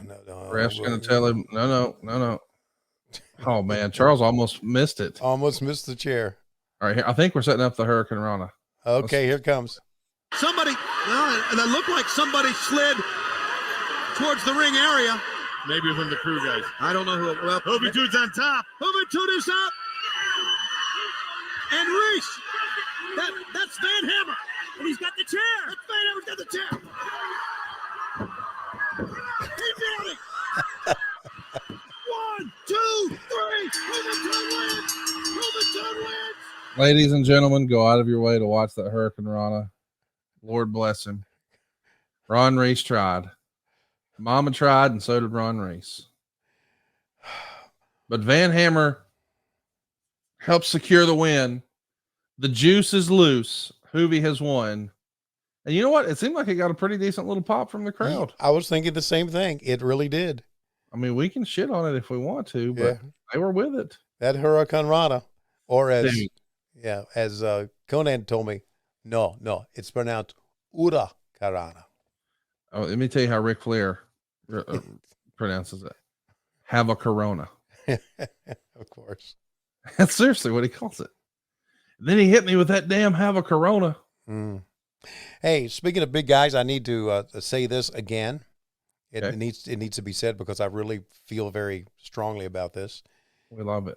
When I first started watching wrestling again in 2017, thanks to you, the first person I I saw, remember. Yeah. first person I saw was Big Cass walk out, and I said to you, "Who the fuck is this, and why the fuck is he on my TV screen?" That's because I was, getting back into it. But now, Big Bill. Big Bill is one of my favorites because not only does he look great, I mean, for a Yeah, big he guy, he looks tremendous. He is truly one of the great guys. And I thought he and Brian Cage on Rampage just a week ago looked sensational. I thought they had a great match. I even told him so. I told him, I said, Bill, you and Cage against Trent Beretta and Matt Sydal was a great match for Rampage, and it was. So props to Big Bill. Good guy and a New York Yankees fan, and I have a lot of time for him. I love this Chavo gimmick here. Look, this guy, Chavo's kind of. Yeah, this is when he's the petulant version of Chavo. Petulant. I love that. Meltzer would say, very well wrestled, but no real heat. This is another feud that makes no sense. Eddie, who's one of the best wrestlers in the business, is afraid to fight his crazy nephew on TV, who gets squashed by everyone. Eddie was back dry. All right, so then he just breaks it down. But I always appreciated this. It felt like Eddie was trying to bring Chavo up. I mean, Eddie had respect with this audience and was established and having a feud and taking it seriously and not just eating him up. And I really liked the crazy Chavo gimmick when he started coming out riding a stick horse and all that. I know it's silly, but listen, you need everybody can't be Eddie Guerrero. Everybody can't be Chris Benoit. We need some comic relief. And Lord, no, we just had some with Juventud and that incredible Have a Corona on Mr. Reese. I like this version of Chavo. I do too. Chavo played into it. He made it.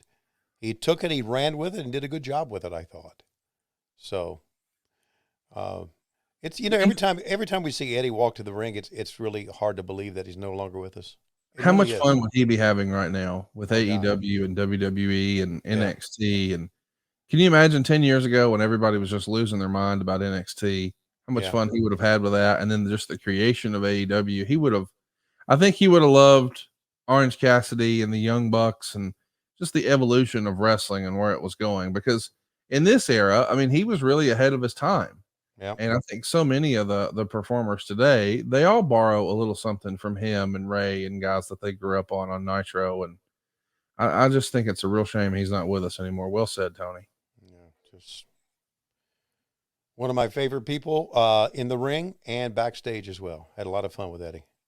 I have a lot of fun with all these guys and girls. I got to tell you, I really liked the pairing you guys had on AEW there for a cup of coffee, where Chavo was trying to be like the mouthpiece for Andrade. Yeah. Andrade sort of really reminded the world who he was when he came back against Buddy Matthews. They stole the show. I thought they had the best match that night. Yeah. And I love his new t-shirt, just plain black shirt, white letters, real Latino man. Yep. That's super fun to me. And I just wish that, Chavo was there as a heel mouthpiece. That could be fun for them. I really like that pairing. I don't know this for sure. So don't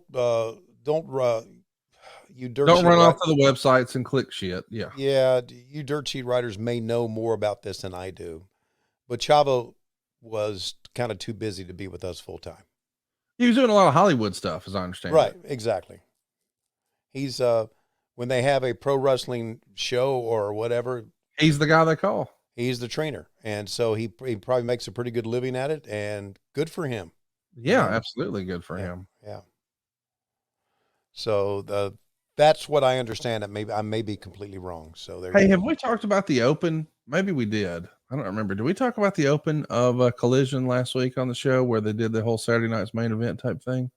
No, we didn't. You like that? I love that, dude. Yeah. That little great? music underneath. Yeah. God, just gets me every time. Like, I forget exactly what I was doing this past Saturday, but I couldn't watch the show Yeah. at the exact start. I was doing Right. something, but of course I always DVR it. Uh-huh. And so when I went back to watch the thing, that's it. Knew I had to catch up for Samoa Joe and CM Punk. I wanted to watch that match live. Right. So I went back and rewound just to see the open because I just love hearing that little nod of music in the background as the guys are doing the promos. And when I was trying to sort of discuss that with Eric Bischoff, he was saying, "Man, it's a really old school promo, and it was cold. It wasn't as well produced." I was like, "Wait, hang on, Eric, you're not getting it. That's a nod for nostalgia. That's the way it used to look and sound and feel on Saturday night's main event.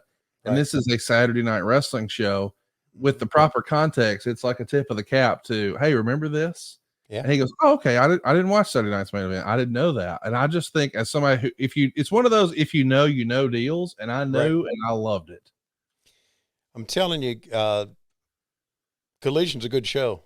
It is a great show. It is a good show. We got a great announced team of Kevin Kelly and Nigel. I thoroughly enjoy it from top to bottom, and I'm glad I'm around for it. I'm doing both shows, and I originally was going to just produce backstage, but there are some live interviews they want me to do, so I do them. But basically, I'm just backstage producing, and we talked about it in a conference call this week that we had about how much we all are enjoying Collision doing it. And speaking of Andrade had a very good pre-tape interview that he did this past Saturday that I have a lot of respect for Andrade because we were talking to him about it, and I talked to him about it. Mike Mansouri talked to him about it. Tony Khan talked to him about it, about what we were looking for in the interview. And Andrade, who speaks very limited English, as we know, I saw him do it. He walked back in a place in a part of the locker room and stood there and worked on his interview and worked on it. And we waited until he was ready to do it. And he pulled off a great interview in English about how much the mask meant to him, his culture, his heritage. It was good. And tip of the cap to Andrade for working on that pre-tape. I liked it. Can't be easy, man. Trying to do a promo in English. Yeah, I'm glad you said that because I think sometimes we overlook that. But imagine like as much as we both love that Eddie Kingston promo that we saw, Eddie Kingston was doing that in Japan in English. Right.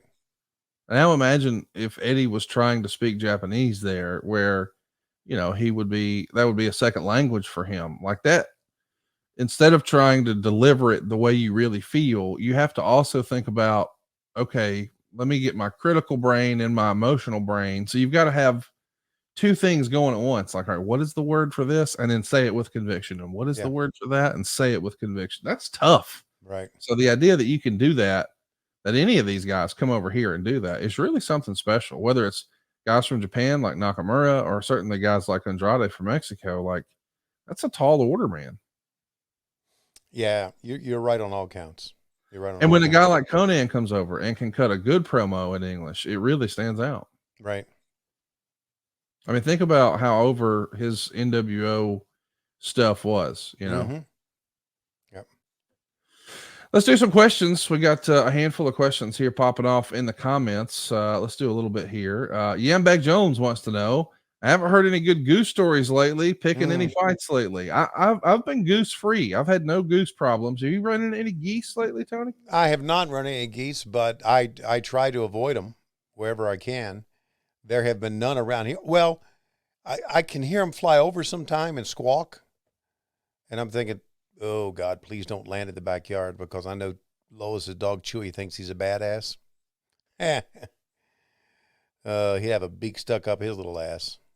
But no, I don't know any geese stories. With the exception of remember the sign? I think either you sent it to me or I sent it to you about in London in the Tube.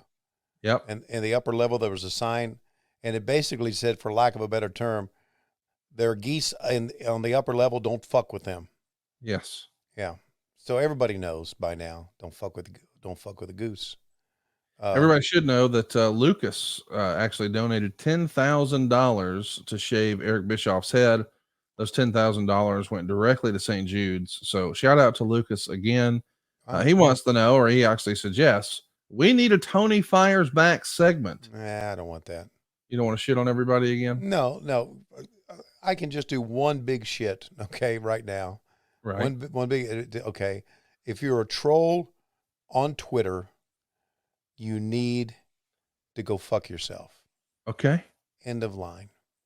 Okay. End of line. All right. You're probably you're one of the worst people in the history of mankind because you're a coward, number one, and that's the worst, being a coward, and that's what you are. Eric Green wants to know, I wonder what Van Hammer is doing these days. I think the latest I heard is that he's in Florida doing construction. Not like, I don't think he's like the guy swinging the hammer. I think he has a little construction company or remodeling company, something like that.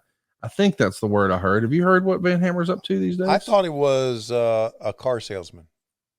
Not necessarily a car salesman, but like a manager of sales for a car dealership. That's what I remember. You probably know better than me because you scour the internet for that stuff. I don't. Well, I booked him for Starrcast 4 in Baltimore, and then you know. Okay. But I think we had a conversation, and then he just didn't get on the plane. Isaac Kristen says, "Hey, serious question, Tony. What was your Starbucks partner number? Mine was 150-9328. I was an old school as fuck. I worked at Starbucks from 06 till 11. Wow. I'm a former employee, so I'm giving my partner number out. Doesn't really matter. Totally fine if he doesn't want to share. But as a former Starbucks employee to another, hell yeah, man. You remember your partner number? No, I don't remember my partner number. But I do know that my manager, who went on from this store close to the house to a bigger one in Roswell, has told me, and she's a Starbucks lifer. She's a great manager. She says you always have a job at Starbucks as long as I'm here. So I love that. So I can go back anytime I want. And buddy, there have been some Wednesdays where I'm thinking, pouring coffee's not too bad. And then I look at my deposit slips.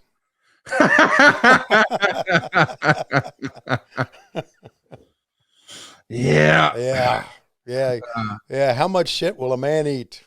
It's a trade-off. Okay, there you go. Okay. For all of us. Yeah.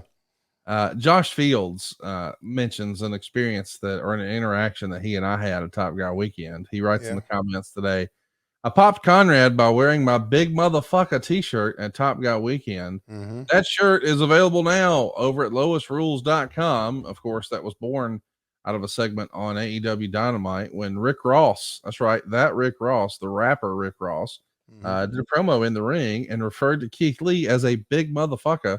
We have that shirt available only in big motherfucker sizes. So little and medium sized motherfuckers need not apply. We don't offer it in that size. That's one of they talk about when it's all said and done, what are the moments you're going to remember? That's one of the moments. That's one of them. And I remember it not only because he said it, but because Keith Lee turned and looked at me and his face said it all. It just, Keith's really, he's a big motherfucker, but he's a cool motherfucker too in real life. So that face of Keith's like, oh God. Oh, you know what else I love? I enjoy my interaction with Jay and Juice. Oh yeah, they're a great tag team, man. In the ring. Well, I got to give Tony credit, man. He's signed some really good guys. I mean, some really good performers. I don't know Jay. I've got to meet Juice a few times. Yeah. A super funny, charismatic guy. Yeah. I think when the world gets an opportunity to get to know him a little better, they're going to fall in love with him. Have I told you the first time I met him before? Mm-mm. So we were in California, I think. Yeah, we were in California for WrestleMania. So this would have been 31, I guess. So that would have been 2015. And I just happened to be staying at the company hotel. Maybe it was a JW Marriott. Okay. Or it was the Fairmont. It was the Fairmont Hotel. So I'm getting on the elevator with my buddy Brian Rogers from South Carolina. We used to travel to some shows together, and Hope to do that again with him sometime soon. And I hear a guy yell, "Hey, hold the elevator." So I stick my hand out, and in steps, man, he had some sort of funny moon name. I don't remember what his NXT name was. Okay. Let me look that up right fast, but it was something moon. I thought it was. Oh, CJ Parker. CJ Parker? CJ Parker. And I stick my hand out, and here comes Juice Robinson, who we know him as these days, in his full gear, like sweaty, like he's in his boots, his knee pads, his trunks. Yeah. And holding the elevator. And I was like, "Hey, man." And he goes, "Oh, thanks, guys. I appreciate it." And it's like, I mean, I know we're at a wrestling hotel, but normally when you see the guys in the hotel, as you know, Tony, they're dressed like civilians. You know, they have their bag with them, they have regular clothes on. Yeah. I'm seeing him in his stage performance outfit, right? Yeah. And so I'm like, "Good day today?" And he goes, "Yeah, I just quit." And I was like, "I'm sorry." "Yeah, it was my last match. I'm getting the fuck out of here." It was like, okay.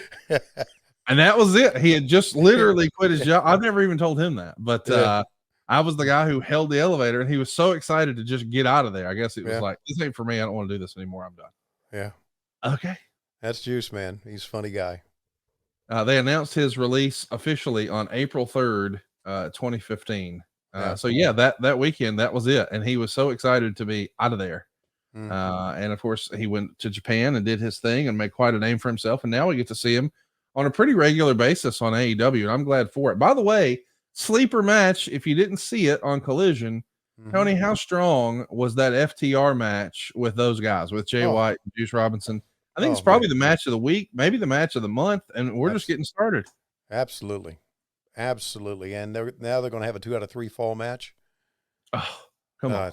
Yeah, come on. That's right. Come on. Hey, we want to welcome, I guess we got a brand new a member with us here. Banana Tree. Oh, shout out to Banana Tree. Yeah, I said I just wanted to acknowledge that I'm new. And welcome to the family. This is ad-free shows /WHW/WHW Monday Patreon. So, yeah, patreon.com/WHW Monday. If you haven't already, make plans to join us. Welcome to the fam, Banana Tree. He's in the comments hanging out with Zoe Lopez and Josh Fields and Richie Ray and Bobby and the whole crew. Zoel just woke up because apparently he had a bender last night, so he just woke up on a Monday night bender. And Bobby just woke up too. Bobby KF5GTX just woke up as well. Hey, let me ask you. Banana Tree had a great question, Tony. I would love to get your take on it. Oh God! Oh man, there's the finish. I'm going to ask Banana Tree's question in a minute, but first, Chavo Guerrero is victorious over Eddie Guerrero. Win for Chavo Jr. Oh, Eddie, you can't go home now, pal. You started trouble in the family and tried to make him a man. Well, that man right there just beat your tail. And in the comments, or in the Observer, rather, Meltzer would say, they had about 3 minutes cut from the match very late, so a lot of what they were building up for never materialized, and they had to rush into the finish. Tony, when I read that in the Observer, that's so detailed. Who told them that? Was that Eddie? Was that Chavo? Is that the referee? Is that an agent?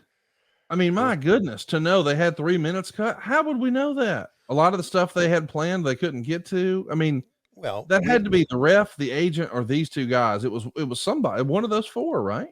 Well, yes, it obviously was, or somebody in the truck. I mean, there are stooges everywhere. And one thing that I have learned throughout the years is that stooges are on payrolls. Gotta be. Why would you expose the business if you're not on a payroll? So I don't know. When you're saying on a payroll, you mean Meltzer was paying them? I don't believe that. Come on now. Yeah, I do. No, I think they're looking for clout. I think if I feed him this information and I say blah blah blah, he'll be nicer to me. He'll be friendly to me. He'll be more favorable to me. I don't think Meltzer was paying anybody. Okay, then just follow the trail. Then who is he nice to? Well, there's a Ric Flair award in the Observer. So we're blaming Rick for being a stooge? No, if you think Ric Flair didn't talk to Dave Meltzer, you'd be wrong. I think Eddie Gilbert did. I think Paul Heyman did. I know Terry Taylor did. Yeah. I mean, nobody's ever told me that, but I mean, there's so many specific details about Terry Taylor's career. It's like, oh, well, he clearly talks to him. Well, I've been friends with Dave, and I've talked to him, not on the phone, but I've talked to him in person. Yeah, he's a great guy. Yeah, he gets a bad rap.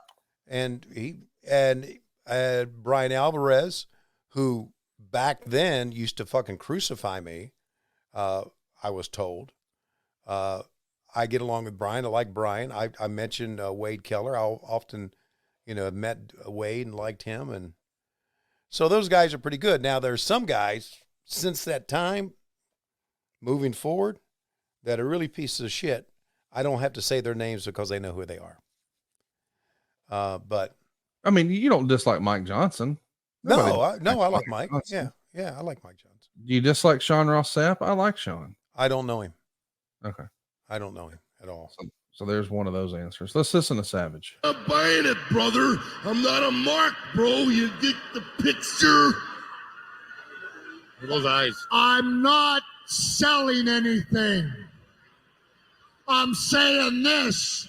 I'll tag up with you, and I don't mind beating the double H's, but after that, your ass is mine. And Piper, I'm damn sure not over you. Oh my goodness.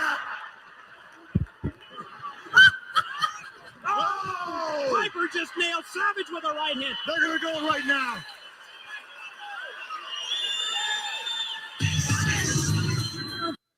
So here we go. We're going to have another match here with Booker T challenging David Finlay for the TV title. But before we do, we're going to take a timeout. Tony, I'm at 146.28. I'm going to stop it down when we get to 35. Okay. So 146.35. We'll take a timeout. There it is right there. And of course, we're doing this timeout to talk about Henson shaving. Yay. Tony, this is one of my favorite products we've ever talked about here on the program. I'm going to use it every day for the rest of my life. I just love their story too. You see, Henson Shaving, much like my business, is a family-owned business. But see, the original plan was to be an aerospace parts manufacturer. In fact, these cats made parts for the International Space Station and the Mars rover. And now they're bringing that same precision engineering to your doggone face.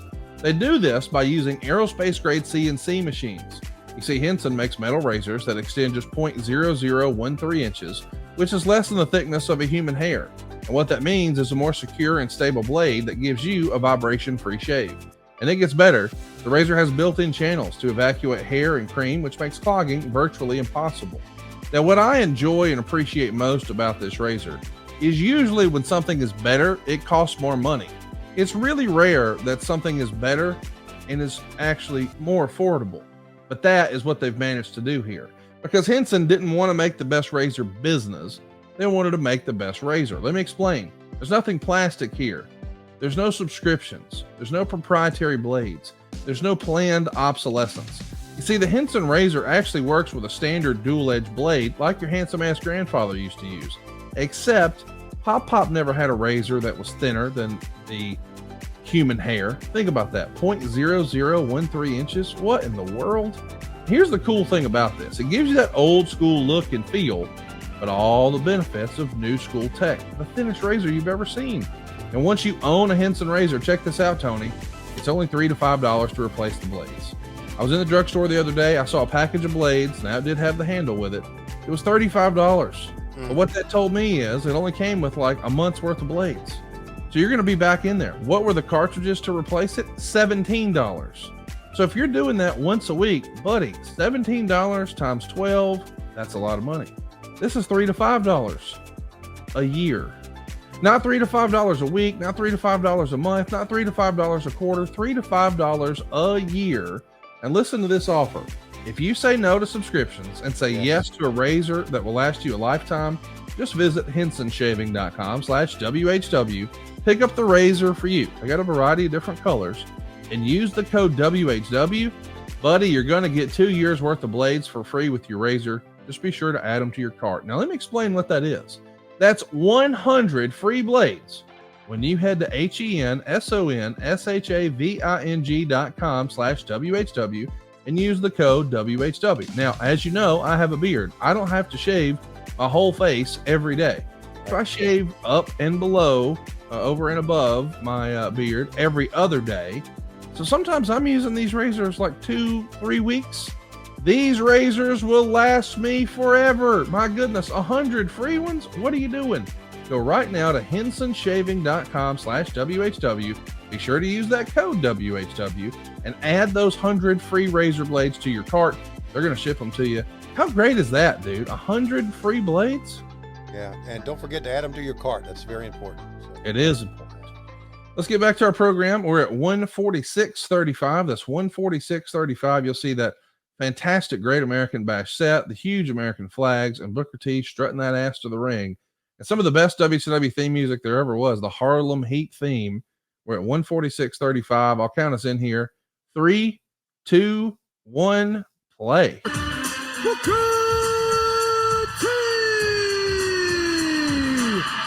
Where do you rank Dave Pinzer as an all-time ring announcer? Okay, my favorite all-time ring announcer is Howard Finkel. Amen. Roll Tide. My second favorite is Truckin' Tom Miller. Oh, wow. Old school. Yeah, that's because I grew up with that, right? Yep. My third is Justin Roberts. Got to be on the list, yeah. Yeah. My fourth is Bobby Cruz. Okay. Yeah, like Bobby. He's brings excitement, got a great voice. And I guess then it would be Pinzer. So he's dead last. No. I can name some more. I mean, Gary Capetta is after Pinzer to me. And then only because Pinzer to me is identified with this era of WCW, which is the real hot era. And then throw in anybody from the WWE that's in there now, because to me they all sound the same. I think you would really like Lynn Hart. I know you Lynn? didn't really watch it, but she used to do the ring announcing for Pride over in Japan, which is mixed martial arts, sort of like the Japanese version of UFC. Yeah. And we never knew her name, and so we called her like the crazy Pride lady. Okay. But man, she would scream, and it was just fantastic. Yeah. She did an interview several years ago with Ariel Helwani, and she said, to tell you the truth, I got bored because I didn't know what was going on. And there was a lot of time in between the matches. You don't really know what's happening. So you're just there twiddling your thumbs. And I thought, I want to participate in this. I want to understand it. And that's when I would start working on the calls themselves, these people's names, to build up the excitement, the hype, and the tension. I was under the impression it was a one-off, but they liked it and asked me back, and one day became 12 years. Wow. Man, she would just absolutely belt it out. Let me see if I can find. She doesn't do it anymore? I think she does, but not for the UFC anymore. Okay. I mean, not for Pride anymore, because Pride is no more. Let me see if I can find a little bit here. I'm going to click around, but it's so good, dude. Hey, I did get to meet, and I don't know their names. I'm sorry, but I did get to meet. I met one of them, the Japanese announce team that we had at Forbidden Door. Oh yeah, yeah, they were pretty cool. One is Desperado with a mask on. Oh, I love that. That was cool. He's a cool guy, man. He's your Japanese Excalibur. Yes, he is. Right. But I got to meet them. They were really cool. Here's some calls here. See if we can play.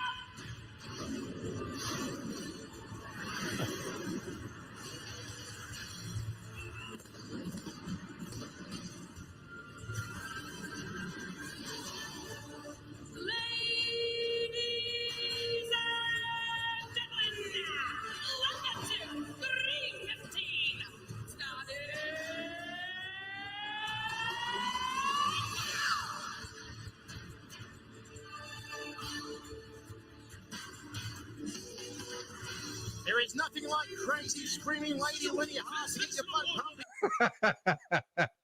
Dude, you can tell she's just having fun, and I loved it. That's good. In wrestling, people would shit on it and say, "Oh, she's trying to get herself over." Oh yeah, but it's like, well, yeah, but it's cool. And by the way, I liked when Justin Roberts would hit, different voices. I mean, he had he always says this guy's name this way, sort of thing. Yeah. And I think that's what makes it the rated R superstar, like Tony Chimley used to do. Right. Those are fun. Right. I think I put Justin Roberts there because Justin to me is like the best one of the ones that are still doing it. Oh, I agree. I mean, really because good. Howard's no longer with us, Tom's no longer with us, and you didn't list Gary Michael Capetta. I loved him. Yeah, Gary was. I grew up with him, and that's the reason I say that. I understand you had a different experience working with him. No, I liked him. Look, he was a good guy, and I really got along with Gary. It's just he had that nasally voice that like, and here was one of the things. Gary was a Baltimore guy back then, and at the old Jim Crockett era. He was the Baltimore ring announcer. Yeah. And was the guy that Gary Juster used. And I came, and then there was Tom Miller on the Carolinas side. So I was more of a Miller guy than I was a Gary guy, and that's, I don't know. Anyway. I liked one of my favorite things. I mean, like when we think of Howard, when you think of great Howard Finkel calls, what's the first one that comes to your mind? Just him saying WrestleMania. Oh, mine is and new World Wrestling Federation. Yeah. The emphasis on new was so great.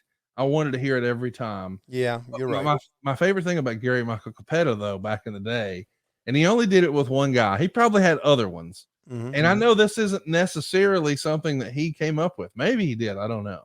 But I love when Justin Roberts does it these days, sort of a tip of the cap, I think. Whenever he introduces Orange Cassidy, weighing in at whatever, from wherever, it cracks me up every time. Well, way back when I was a kid, when Sid would come to the ring, from anywhere he darn well pleases. I don't know why, but that tickled me. Yeah, that's good. You know, if you've gone to our shows during the commercial breaks, or at the end of the show when the show is over, or maybe we're doing a dark match or something, Justin Roberts will mimic Gary Capetta. He'll do his Gary Capetta impersonation to the fans there, and it's spot on. So, if you've gone to our shows, you've heard him do a Gary Capetta impersonation. Very good. We should also mention we're watching a pretty good match here with Fit Finley and Booker T. My favorite Fit Finley story is him having a discussion at I think it was Ric Flair's. It wasn't Ric Flair's birthday party. Oh, it was a dinner 2 nights before Rick had a ceremony with Wendy years ago at the beach. And I forget who he was talking to. He was talking to somebody else in the business at this big table we were all seated at.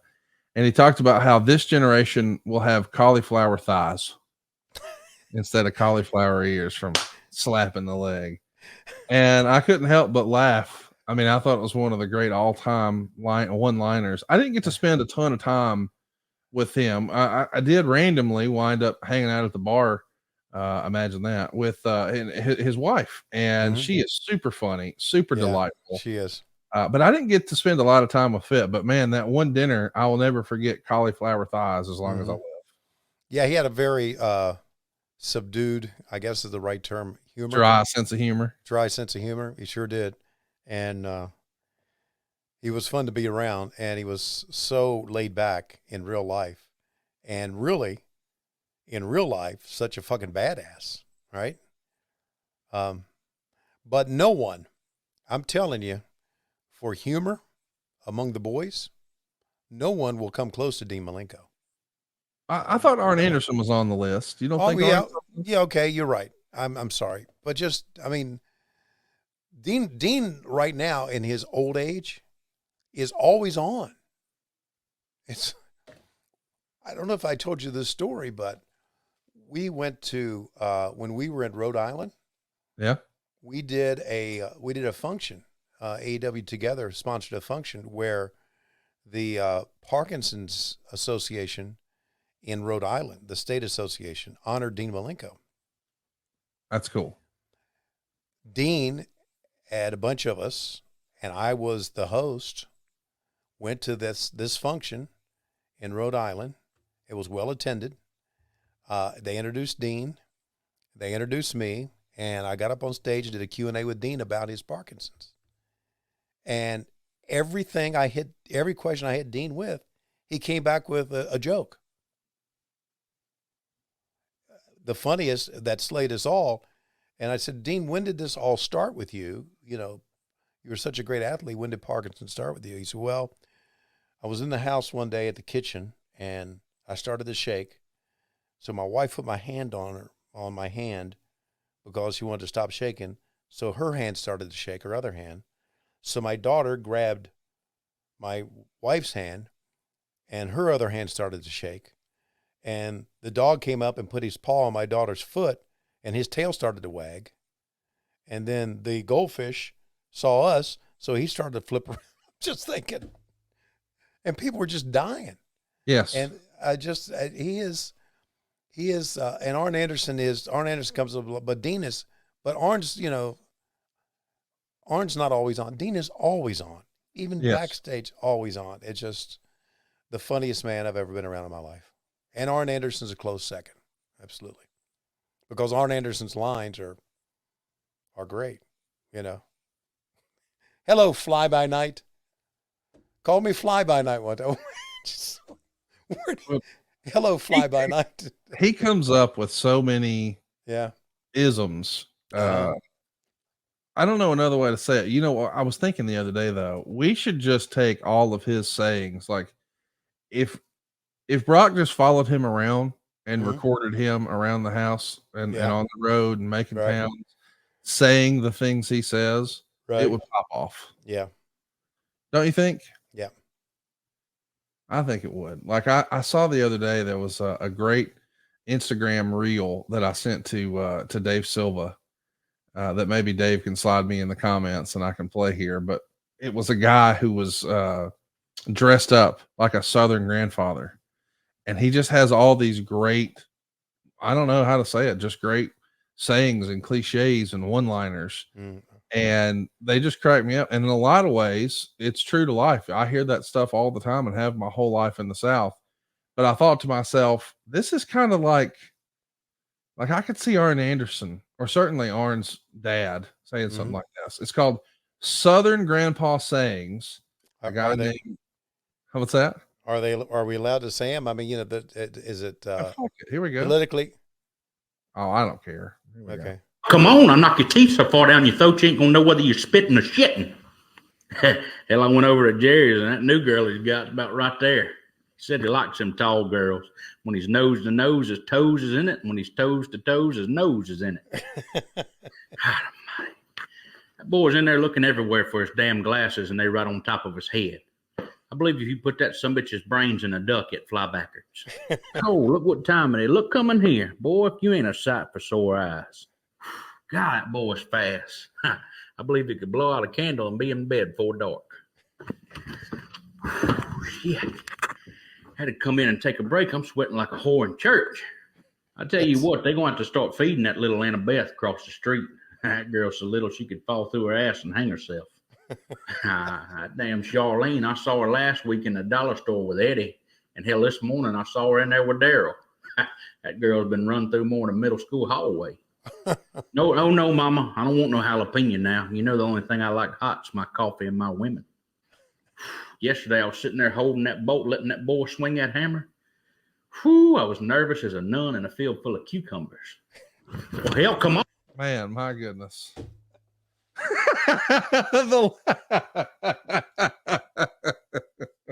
The last one got Tony. Tony's down. Tony's gone. I'm telling you, if Brock would just walk around and film Arn, we could get some great sayings like that. Because that was good, but that was not quite Arn Anderson level. Nervous as a group of nuns in a field. You're going to use that, aren't you? Yes. I can just tell you've committed that one to memory. Yeah. There's I don't there's a morning show, and I know their competitors are our buddy Casio Kid. There's a morning show. John Boy and Billy? John Boy and Billy. Yeah, they're Yeah. friend. I've known them for years. Rayford? You talking about Rayford? Oh yeah, Rayford's it's passed on. Oh. But they have a podcast of their morning show that comes out later. I listen to it every day. That's the one podcast I listen to every day, their morning show, and all their bits as well. And it's all Southern humor too, you know.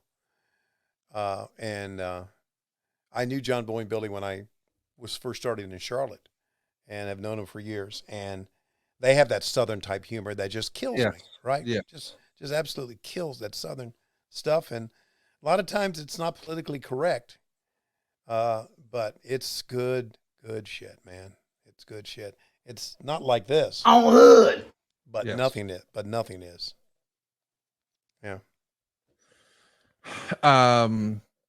Let's talk about the match we're watching here, because it is another good match. It's a great wrestlers. It's Fit Finley and Booker T. Fit is going to lose. Booker T is going to win the WCW title. But Meltzer would say crowd was still dead for this one, although, again, the work was very good. Fans didn't want to see T again and pretty well took it out on this match. Much of the match saw Finley work on T's left leg. His offense was solid. T's selling was great, but it was a 70s style match, so it was too slow paced, even though the work was good. As it went on, there were more loud, boring chants. T made a comeback and hit the most awesome axe kick to date. But as he did his breakdance spot on his feet, Finley cut him off with a clothesline. Finley went for the tombstone pile driver, and T was supposed to reverse it and score the pin, but he couldn't pull the move off and dropped him as his low back couldn't pick up the weight. They did a few impromptu spots before T used a regular pile driver and got the pin. The finish and crowd really hurt what was a well-worked match. It is a good match, and it's over. And Booker T is the TV champ. And this is a long time coming for him. You see Stevie Ray in the ring congratulating him. What do you think of that design of the television title? You know, we had the old TV title that looked like the one that Tully and Dusty held. Yeah. That was sort of shaped like the old WWF World title back in like 84, I guess.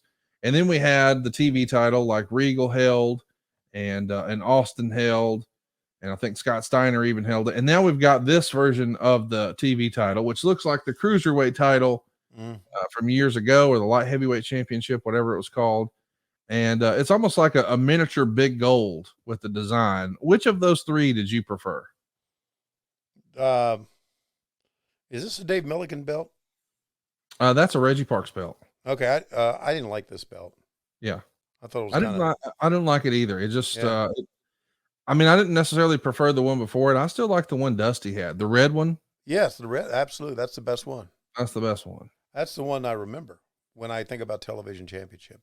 I was talking to Dave Milliken a couple of weeks ago, and I told him that I was after, you know, cause he knows I'm chasing these belts here and there. And I recently found something I don't want to talk about on the air yet, but I'm working on getting it, and I'm pretty excited about it. It was one of my sort of holy grail type things I wanted to get. What a pile driver there. My goodness. Fit didn't even hook it. He just had total confidence that Booker would take care of him, and he did. You know what one of my favorite belts is today, because it's completely different than anything out there? What's that? The New Japan Pro Wrestling TV belt. Oh, yeah. That Zach has. It's just a big square, right? It's, to me, it's kind of different. It's, remember the old AWA belt? Yes. That Nick Bockwinkel had?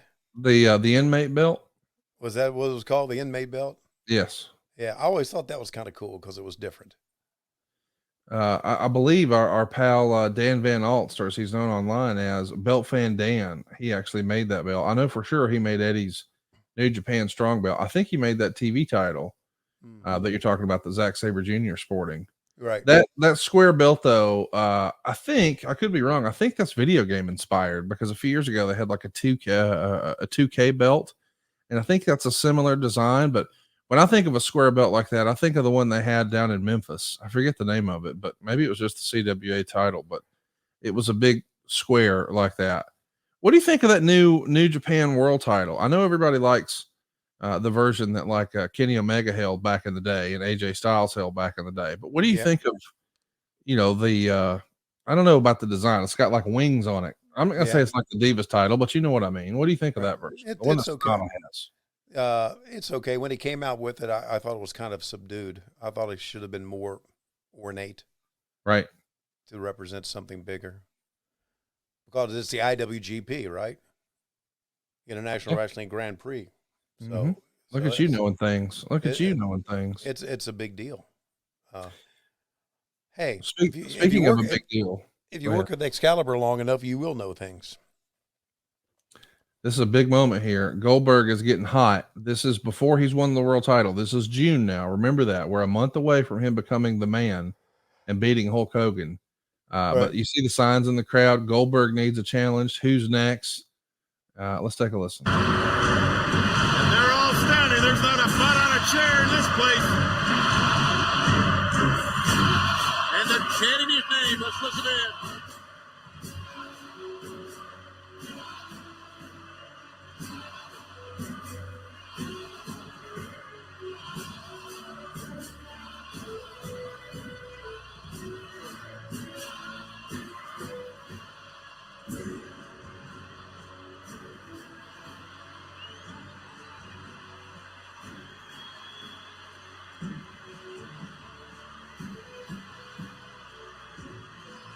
As he makes that what has now become a very famous walk to the ring.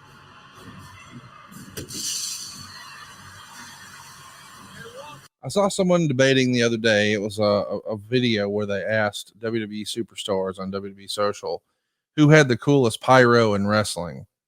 To me, it's Goldberg. Mm-hmm. Like, I don't think there was anything ever as close to this, just standing in the middle of it. And then you would see that smoke come out of his nose afterwards. Mm-hmm. That's the coolest entrance as far as the use of pyro to me. Other people would say I liked when Shawn Michaels would have the thing in the ring and he'd get down and pose and it would pop off behind him. I remember really liking Randy Orton and Christian at different times, having it rain down behind them. Some people like Batista's where he would pretend it was a machine gun and all that. But I just think standing in it and breathing fire like that, I've never seen anything like that before. It stood out to me then, and I think it still stands the test of time. Who do you think had the best use of pyro in wrestling? No, it's him. You were right.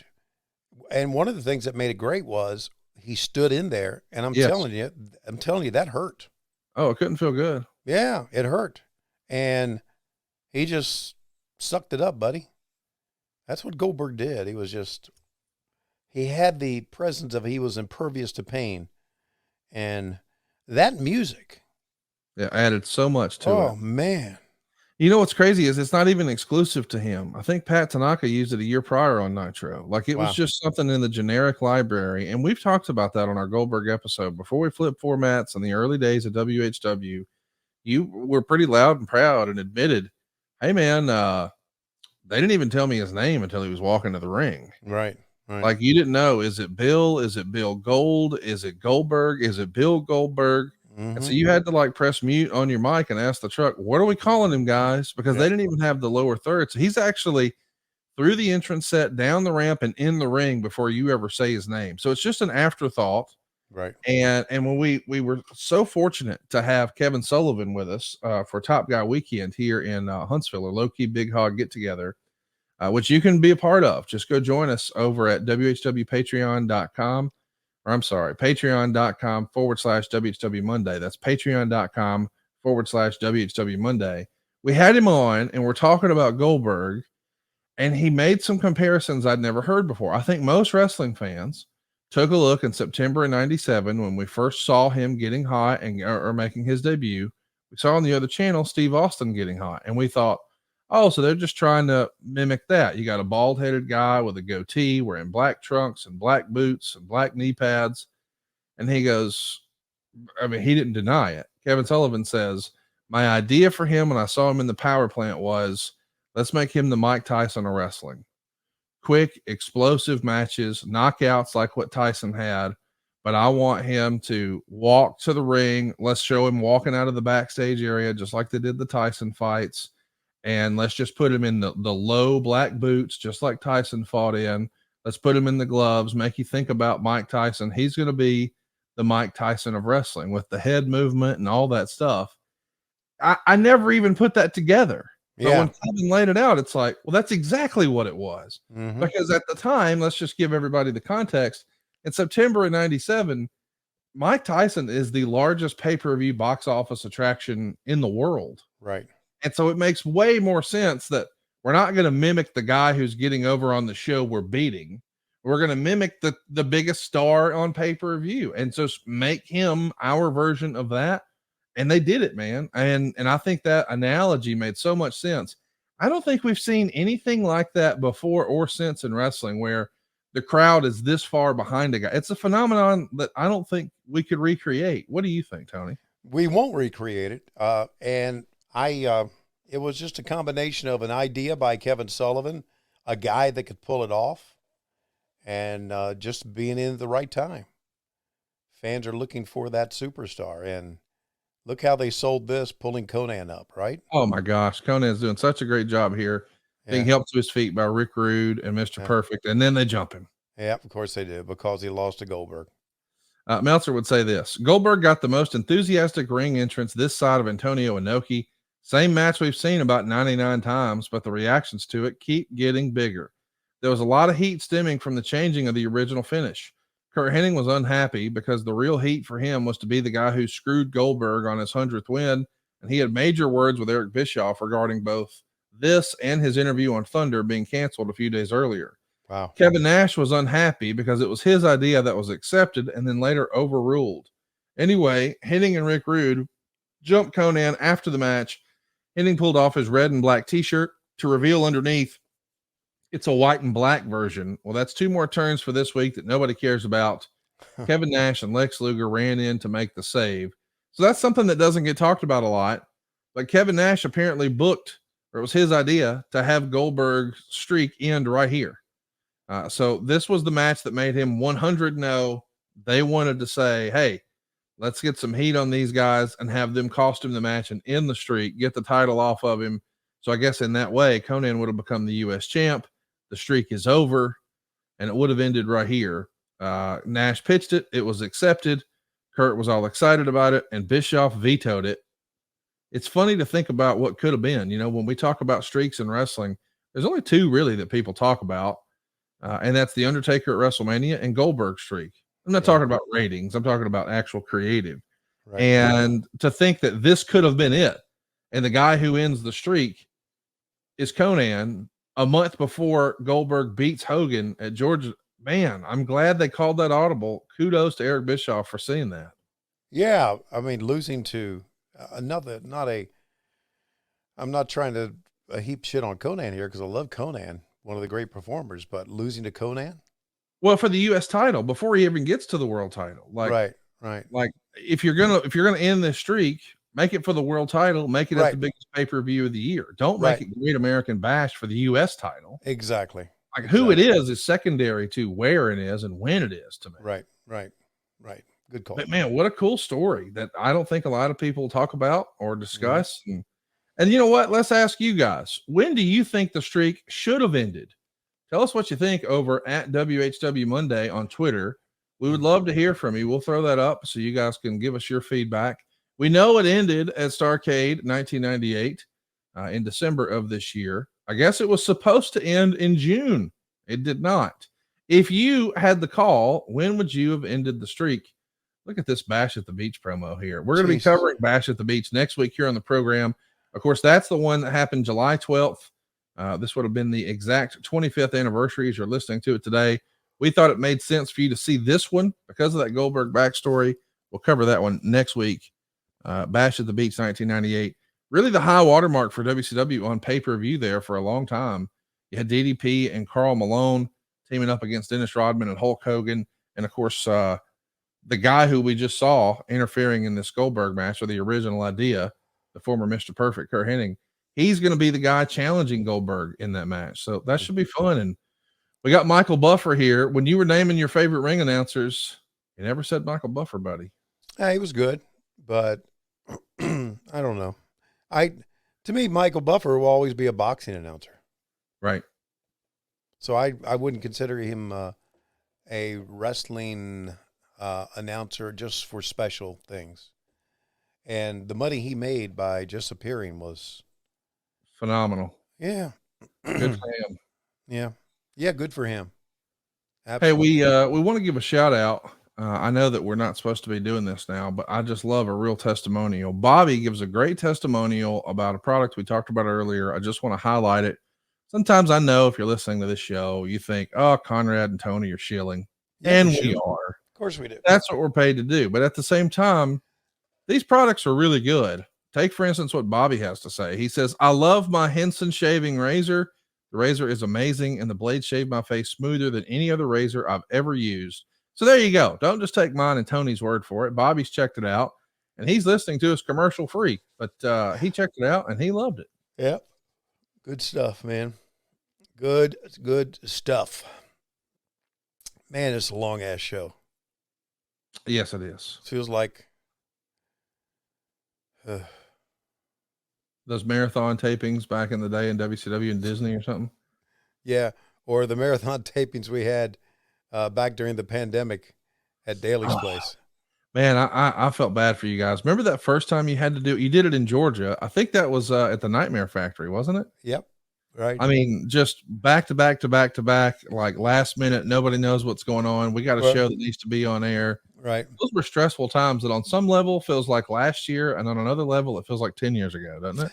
Yeah, we were going to, if I recall, we were going to have a third night, but we were told that we have one more night. We got to shut it down. The state was making you, right? Yeah, the state was making us. So Chris Jericho and I think, commentated 26 matches that day. Unbelievable. Yeah. But it when you sit back down and you think about it, you think, wow, that was a great time. Isn't it something? There's almost to anybody who experienced Daly's Place back in those days Was fantastic. We go back and we think about it. God, that was a great time. That was such a great time. Back then we were thinking, oh man, this is terrible. Well, because there was no crowd reaction. I mean, it definitely changed the way the performers had to do their job. But right. Yeah, I mean, from hey, we're all together hanging out and pulling together in times of, crisis or whatever you want to call it. I remember one of the things I remember is, and it's because Don Callis and I have become such good friends, and I have a lot of time for Don, but Don did this promo with Kenny Omega that was supposed to go 6.5. Oh. They went almost 15. Oh, goodness. They just wouldn't shut up. And, of course, we didn't have any crowd except the wrestlers at ringside, right? So Tony said, you got to do it again. So they had to go out and do it again. And they hit their time that time. But that's one of my fond memories of it. And also, putting on dark matches until like 2 a.m. and 3 a.m. Doing the first Stadium Stampede match, and they had to get it done because daylight was coming, and they had to stop because of a thunderstorm in Jacksonville. But they couldn't start the match in dark and finish it in daylight, so they had to rush to get it finished, and it was an overnight thing. It was, and again, just great stuff, man. Things that we will not forget being a part of AEW. It's good stuff. Let's do a question here. Banana Tree, the new kid on the block, wants to know who'd be the best suited on the AEW roster for a Goldberg type entrance. Brian Cage, Powerhouse Hobbs. So if we're going to recreate just that pyro and that walk to the ring, who do you think that could work for on the AEW roster? Well, Hobbs would be certainly a good one, I would think, more than Cage. And Hobbs has a very unique entrance as well now. So I would go with Hobbs. I think that's a good question. I would have to, let me try to think of some names of some big, powerful guys that entrance would work for. If we fast forward to 2026, I mean, if we close our eyes and we just fast forward 3 years, Powerhouse Hobbs in the main event a lot, isn't he? I don't know. I don't know. I'm okay. I'm closing my eyes. I'm thinking of 2026, and I'm in an urn on someone's mantle. No, you're at home in your easy chair saying, no, I'm happy for Powerhouse Hobbs. I'm at home in an urn. I'm got ashes all over me. I'm beside my favorite dogs who's in an urn, and life is great. seeing Lois walk around in circles and not have to deal with it. Yeah, that's 2026. Anyway, what were you saying? Said your hair looks nice. Okay, thank you. Devin Dowling wants to know, who was a better basketball player, DDP or Hogan? It was Hogan. He was taller. Okay. Okay. That always works. Height works in basketball. Yambag Jones says, if you had to pick one person from the current AEW roster to take Hoovie's place against the Yeti, who would it be? Oh, God. Commander. Commander's a good one. I was almost thinking Vikingo, but he's not really on our roster. Oh, Vikingo would be unbelievable too. Yeah, he would. Either one of those. Let's do a 3-way with Commander and Vikingo, and they can just both take turns doing dives on him. That's like a video game. Yeah, it is. Speaking of video games, there is a cat out there who can do some video game stuff, and he has perhaps the best story that we've seen in a while, and it's a real life story. And I was so happy that aired last week. I guess it was last Wednesday, a week ago now, on Dynamite, about Nick Wayne. Yeah. Josh Fields wants to know, have you had much interaction with Nick Wayne? If so, what are your first impressions of him? Excited for his AEW debut this week. I've had no interaction with Nick Wayne at all, even though he did work the Flair final match. But I'm excited for him. He's really got a good build up. I mean, they waited until he turned of age. Yeah. To be able to have him wrestle. So I'm looking forward to that, but I've had no interaction with him. I'm looking forward to meet him and talk to him. I think you're going to like him. Really, really nice guy. We've had him down at the boot a few times. Anytime a GCW would come to Huntsville, friend of the show, Scott, would always make sure that we got to spend a little time together and hang out. Just the nicest guy ever. Just graduated high school. If maybe you're not following independent wrestling, the backstory is his dad actually worked. He was a journeyman wrestler who actually worked for WCW a little bit. Do you remember Buddy Wayne? Buddy Wayne, somewhat, not that much. Well, that was his dad. And of course, we all know that if you watch that video, that Buddy Wayne played a big hand in training a cat we get to see all the time these days. One of your favorites, Sting's tag team partner. I mean, Darby Allin, what a force he's become in AEW. And years ago, when Nick was just 16 years old, he's already working independence and traveling abroad, and his mom is supportive. And think about how challenging that is. I mean, we hear stories from guys like David Flair when they signed with WCW. They couldn't rent a car because they're 21 years old. You had to be 25 to rent a car. Now try to imagine doing that at 16 years old in Japan. Wow. I mean, that's a challenging deal, but he was doing it. He was making it happen and getting around and wowing crowds all over the place. But now he's got an opportunity to be a contracted television wrestler. He got this opportunity 2 years ago. AEW put him on paper and said, hey, when you turn 18, as long as you graduate high school, you're going to be an AEW contracted wrestler. He did graduate high school last month, and now here he is making his AEW debut. What a story, man. It's like right out of a movie. Yeah. I know. And we have another youngster, Billy Starks, a girl who just fantastic performer. Yeah, fantastic performer. And she is 18, but I think she just graduated from high school and had been wrestling for us because she was of age of 18. So yeah, let's hear for the young kids. Hey, so we're in the midst of quite a match here, aren't we? Man, you take a look at this. I mean, let's just recap what all's happening. Our referee is Nick Patrick, and we've got the Macho Man Randy Savage teaming with Rowdy Roddy Piper, two of the most iconic opponents that Hulk Hogan ever had. Right. WrestleMania 1 was built around Roddy Piper and Hulk Hogan.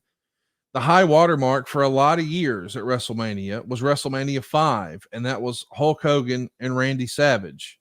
And think about even the iconic moments at just WrestleMania 3, you know, Savage going in there to have one hell of a match against Ricky the Dragon Steamboat, Hulk Hogan making history, body slamming Andre the Giant, and of course that fabulous match with Adrian Adonis and Roddy Piper was supposed to be Piper's retirement match. That was back in 87. This is 11 years later, and Piper finds himself in a tag team with Randy Savage. And of course, as we all recall, when Flair was headed back to WCW because Vince told him, I'm going with youth, the person Flair's asked to drop the title to, Bret Hart. Mm-hmm. Maybe maybe Hogan talks his way into one more title run, and it becomes Hogan's turn at WrestleMania 9 after the Bret Hart Yokozuna match. A lot of people assumed SummerSlam was going to be Bret Hart versus Hulk Hogan. It didn't happen in 1993. So here we are like 5 years later, and you would think fresh off of the Montreal screw job, maybe we'll see Hogan versus Bret, because that is even a big part of the finish for Starrcade 97, the biggest storyline in wrestling history, the NWO. And when Sting finally wins, it's because he has this evil referee do a fast count, and Bret comes in to overturn it. He didn't want what happened to him a month prior to happen here.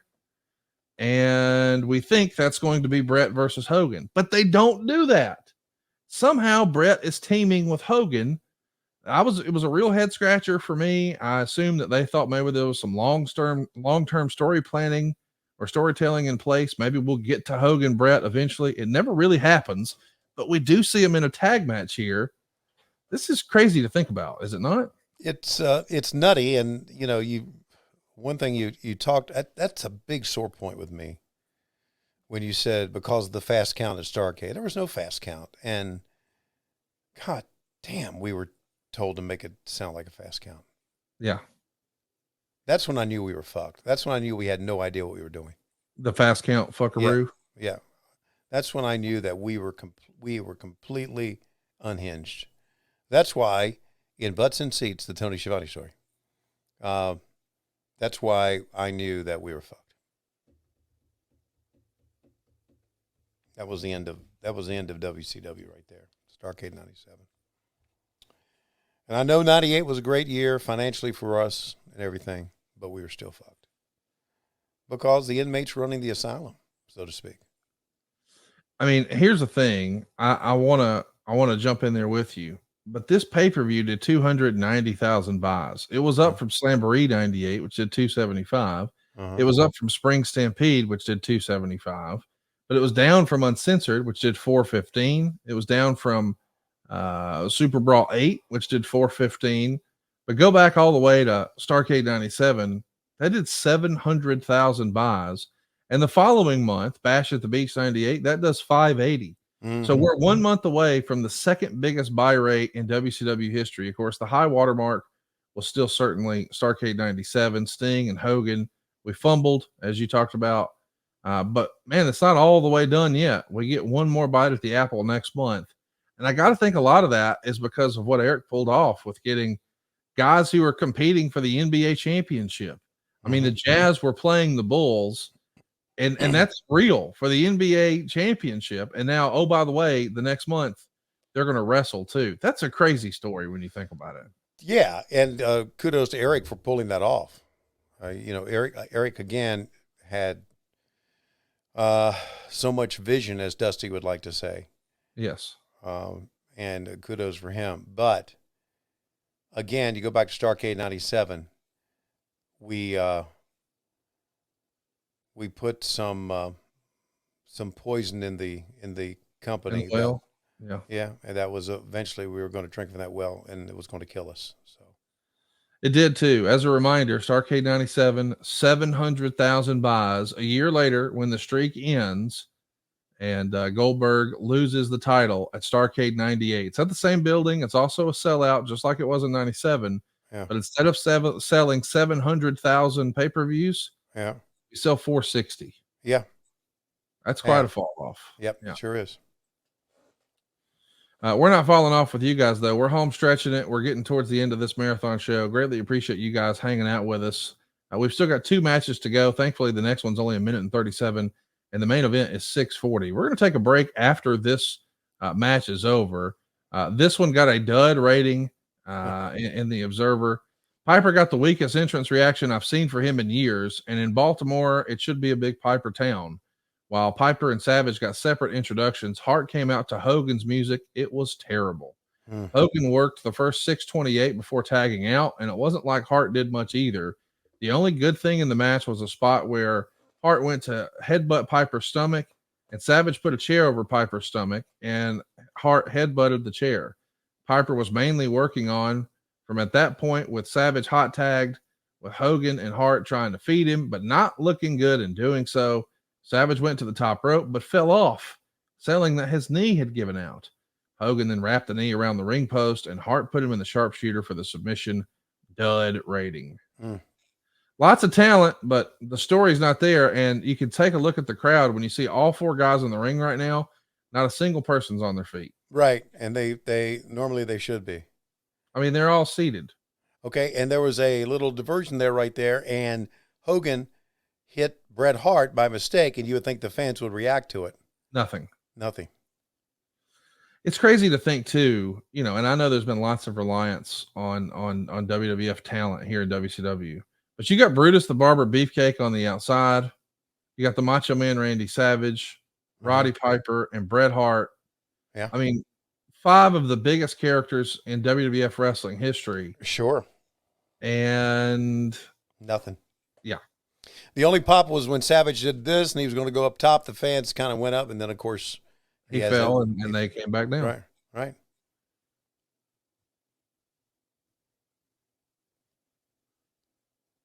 And we got a question here from Devin Dowling.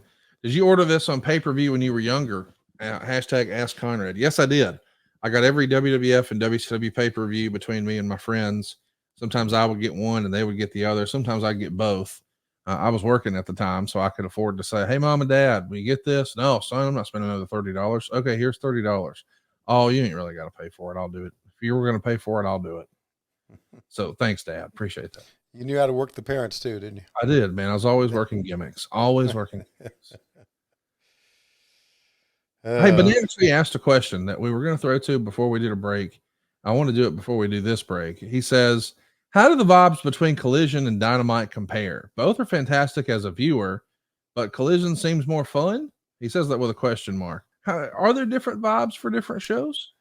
Is he talking backstage?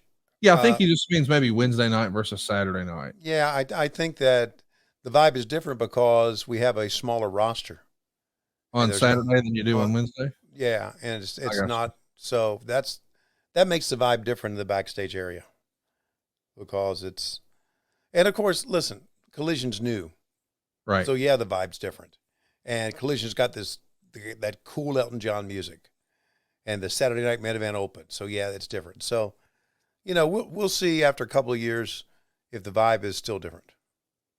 We're going to listen to Mean Gene here, but before we do, I want to take a timeout. I'm going to stop it down at 2:33:22, and there it is right now. This is our last break, and boy, we saved the best for last, perhaps, because this is what I start every day with. Of course, I'm talking about AG1. If you've been looking to level up your nutritional game, and maybe you hate taking pills or vitamins, or you want something that actually tastes great, you're looking for something to boost some energy, give you some better gut health, support that immune system.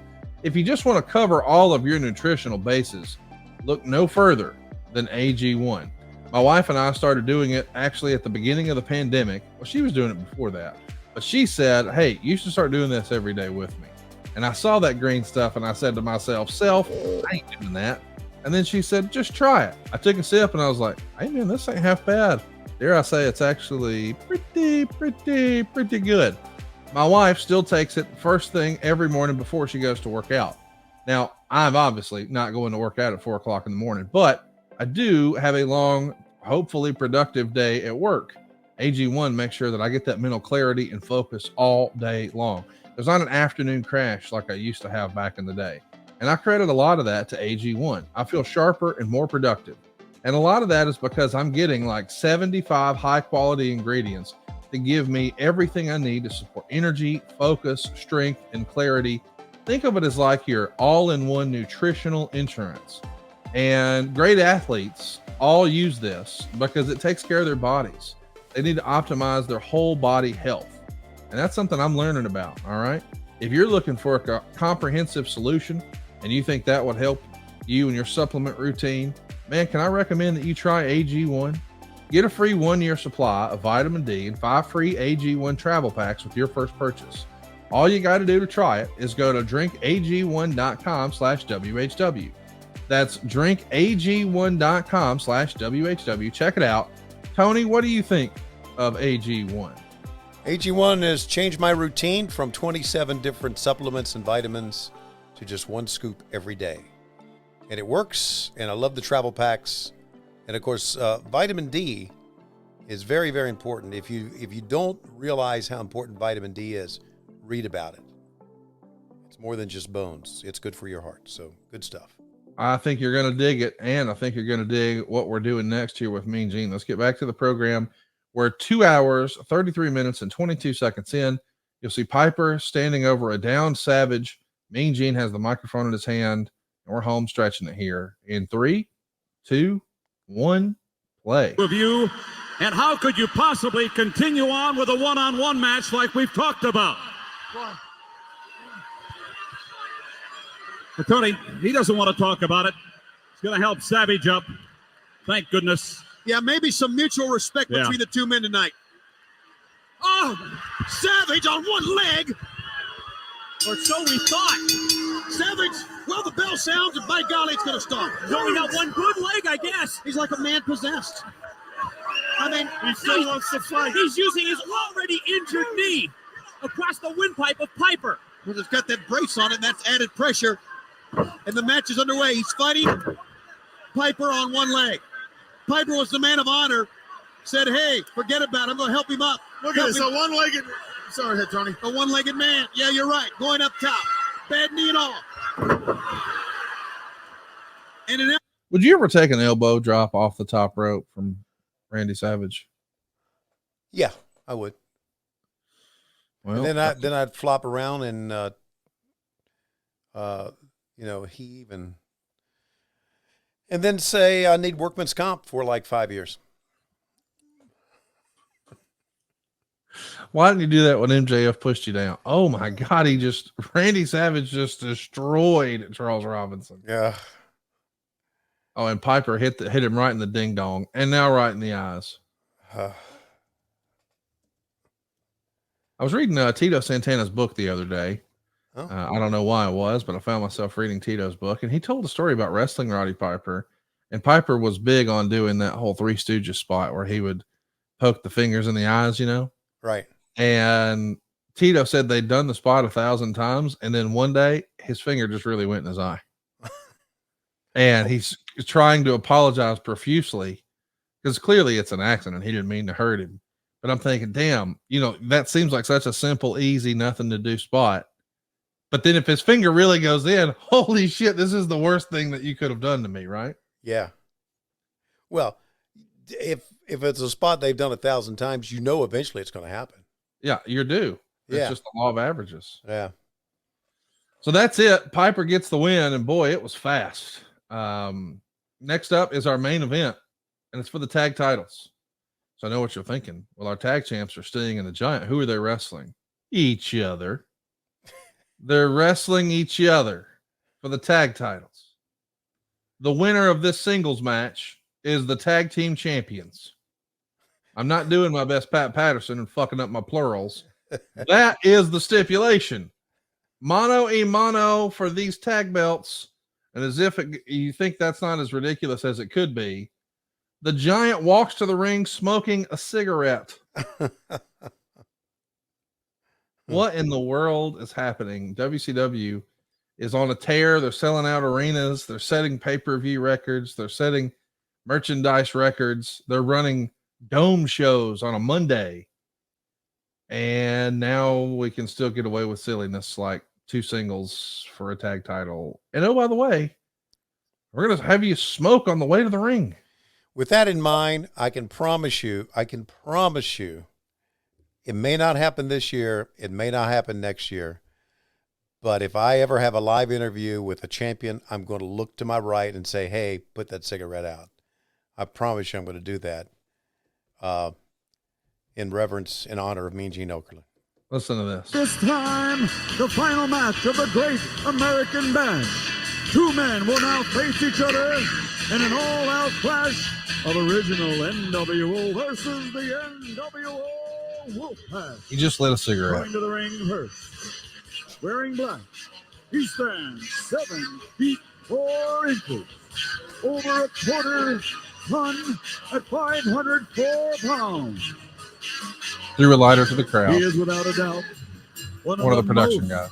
feared physical specimens of all time. ladies and gentlemen, representing the original New World Order, the master of the choke slam, he is Giant. That's a first. Coming to the ring. I think that's in answer to Sting. Remember during an interview recently, Sting talked about the Giant getting into better shape and not smoking. Well, he's got it lit, and he's on his way to the ring. In the ring. First time I've seen that. Puffing on a cigarette. The night of firsts rolls on. This is great music here. One of the all-time great WCW things. NWO versus NWO. NWO Hollywood. The growl. NWO Wolfpack. What do you think of Tomato Face thing? Oh, I hated it. Yeah, it's not the same, is it? No, shit, no. Tomato face thing. Well, there's a tomato face mask. I didn't come up with that. I borrowed that. The internet calls him Tomato Face thing. Yeah. You know, I saw him do a signing recently. My buddy Corey Hollis sent me a link. He is the world's biggest NWO t-shirt collector. I think at this point he's got almost every. There might be one or two he's missed. How many are there? Like over 100. Over 100 different. Yeah, they had stuff with like Looney Tunes on it, and okay, you know, every variation, even the bad stuff. He's still got it. He collects them all, and I think that's cool. So anyway, he saw recently that Sting did an appearance where he wore this paint, the Wolfpack paint, the red and black. And I was like, man, I don't remember seeing him do that before. That's pretty cool. Kudos to the promoter for thinking of that. He goes, yeah, he did one, you know, so-and-so time and so-and-so day. He remembered when he had done it before, but it is pretty rare. That's pretty cool. Yeah. Wolfpack Sting. Wolfpack Sting. The Giant still has the cigarette as he approaches him. Partner to be world tag team champions. Go blow smoke on his face. What about Sting if he gets the win? A lot of people think it might be Lex Luger.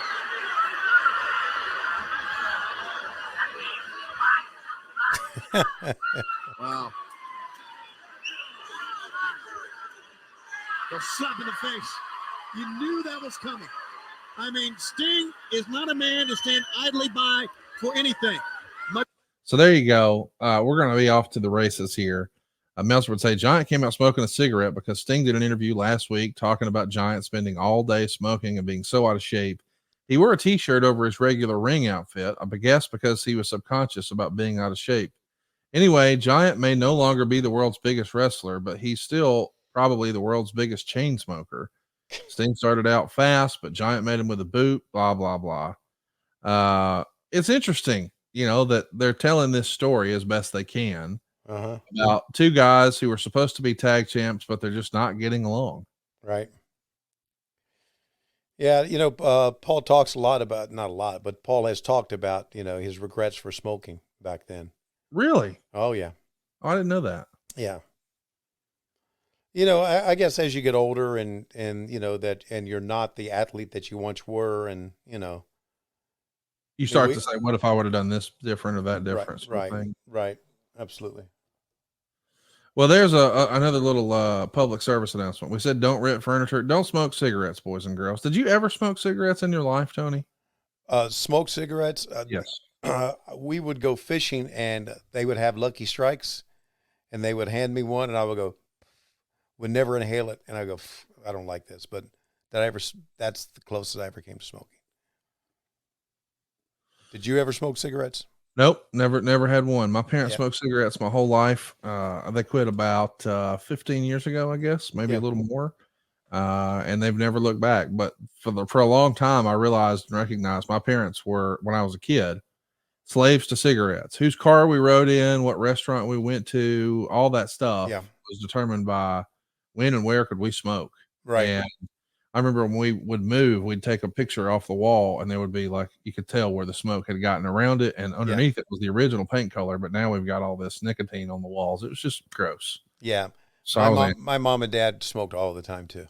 Both of them. So when I met Megan, she had just started smoking and, I put a stop to that shit. Yeah. Lois smoked too, and she stopped years ago. So, Yeah, because it's just it's just filthy, man. It gets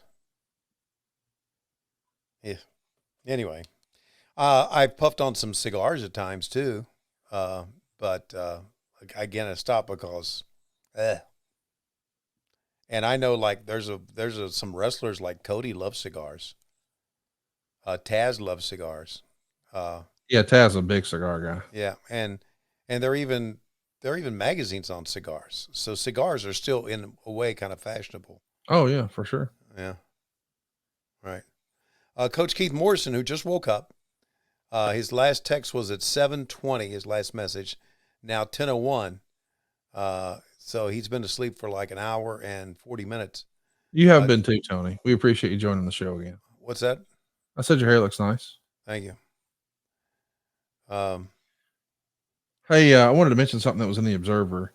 In the Nitro Girl negotiations, they were offered a much smaller raise than they were asking for, and apparently Bischoff in negotiations said something to the effect of he could get anyone to fill the spots of anyone unhappy, and word got around, and you can figure out how that went.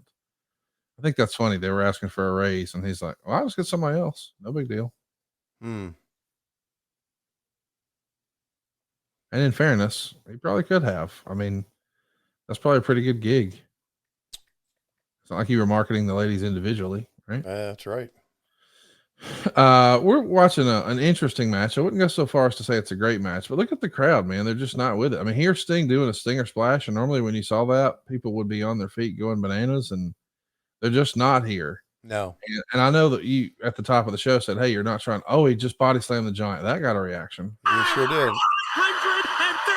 pounds, and he's just picked him up with a body slam. And that wasn't a hip lock, and he didn't catch him off momentum. He picked him up. Scorpion Deathlock. He's got the big man. No way. He just powered out with those legs. That was cool, man. Everybody Everybody thought that was the finish, but the Giant is so big and so powerful, he could just push right out of it. That made logical sense. And it shows you how good Sting is at this, man. 2 stinger splashes, no reaction, big body drop or body slam. That gets him. Then let's put the death lock on him, let him power out, hit him with the death drop, let him kick out. We're telling the Giant story very well, and Sting is getting the crowd with it. Yep. That body slam on the Giant was with ease, wasn't it? Yeah. Teasing the choke slam. Oh, did he kick him in the no-no? Oh, He doesn't pull the choke slam off. That's what I was wondering. Did he go do it again? Boom. Scorpion death drop. There it is. Scorpion death drop again. Crowd's with it. Can he do it here? 1, 2. No. Wow. Listen, man, Sting went from they're sitting on their hands to, hey, let's get busy. And he got them. This is good. Better than I expected. They're telling a pretty good story. Yeah. I love that, man. Tell a story in the ring. And got it and getting the whole match done in 6 minutes and 40 seconds. Right. I mean, and frankly, with the Giant, did you need 30 minutes? No. No, of course not. I mean, it really, in real life, if the Giant was in a shoot fight, would it be a 30-minute affair? No. Oh, is this going to be? Yeah. From way in the heavens. Whoa, maybe he's not. Yikes. Yes, he is.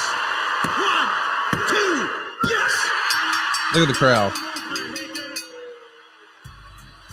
Ladies and gentlemen, Oh my. Sting is your tag team champions. All right, let's let you say that. Ladies and gentlemen, your tag team champions. Sting. Oh, Jesus Christ, Tony. Let's do it again. Ready? Go ahead. Ladies and gentlemen, your new tag team champions. Sting.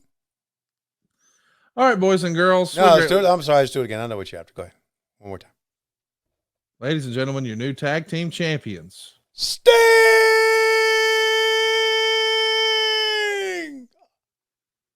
What a visual this is. Sting walking to the back, tomato face Sting, the tag belts over either shoulder, Doug Dillinger strutting ass behind him. It's an interesting time, man. WCW in 1998. Again, this went down in June of 1998. And just a couple of weeks later, Goldberg would be the man, and they never looked back. Of course, next week, we're going to be talking about Bash at the Beach 1998. But thankfully, mercifully, it looks like, Tony, it's about that time. It is about that time. Ladies and gentlemen, we have discovered through Pondwater Dave that we have a couple of new flavors here. First of all, a new flavor of Mountain Dew. It's tequila, battery acid, English leather Mountain Dew that he is going to drink with his brand new flavor of Doritos, and that's going to be bacon ranch, jalapeno, banana, peanut butter. Dave's going to try to, oh my God, coming to the ring now to intercept him is Dave Silva. And now coming to the ring is Goldberg. He spears Dave Silva, who shits his pants and shits on the bacon ranch, jalapeno, peanut butter Doritos. We are desperately out of time. Thank God. We'll see you next week on What Happened When. We come to you each and every Wednesday on Cumulus Westwood One. But Mondays, we come to you exclusively on Patron! Patreon.com/WHW Monday. And of course, shitty peanut butter banana, jalapeno, bacon ranch, Doritos. Oh, my God. He's wallowing in the shit. Oh, we'll see you next week right here on WHW Monday with Tony Shivani. Goldberg's got shit on his face. Hey guys, Eric Bischoff here, and just want to call a quick timeout. I want to tell your listeners about what I've been telling everybody at over 83 weeks, quite a while now, about all the cool things that are happening over at adfreeshows.com. On a new edition of The Insiders, Conrad sits down with former Turner finance executive Dirty Dick Cheatham, talking about the internal war between WCW and Turner and the Monday Night War with the WWF. And my assistant said, hey, you're not going to believe who's down there. I said, who? She says, China's down there. And I said, what are you talking about? Yeah. And I went over to her window and looked outside. He did all the exits down there. Get the camera. so we went down there. And, of course, there were the exit that was down there in the fight with security. On a bonus episode of My World, Double J watches back his tag team championship match against FTR and breaks down the hilarious Briscoe farm skit that preceded it. And they say, can y'all be in the background talking? And the four of us are down there, really just all four of us. But Lethal and Sanjay, I said, we got to start being silly. I just started strumming the guitar and started bouncing that baby. And Sanjay and him started doing the do.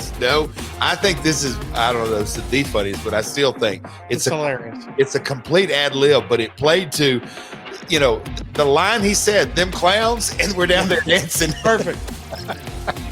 Perfect. That's just a small taste of what we've got waiting for you with 4 levels to choose from. See for yourself why ad-free shows is the best value in wrestling today. Sign up now at adfreeshows.com.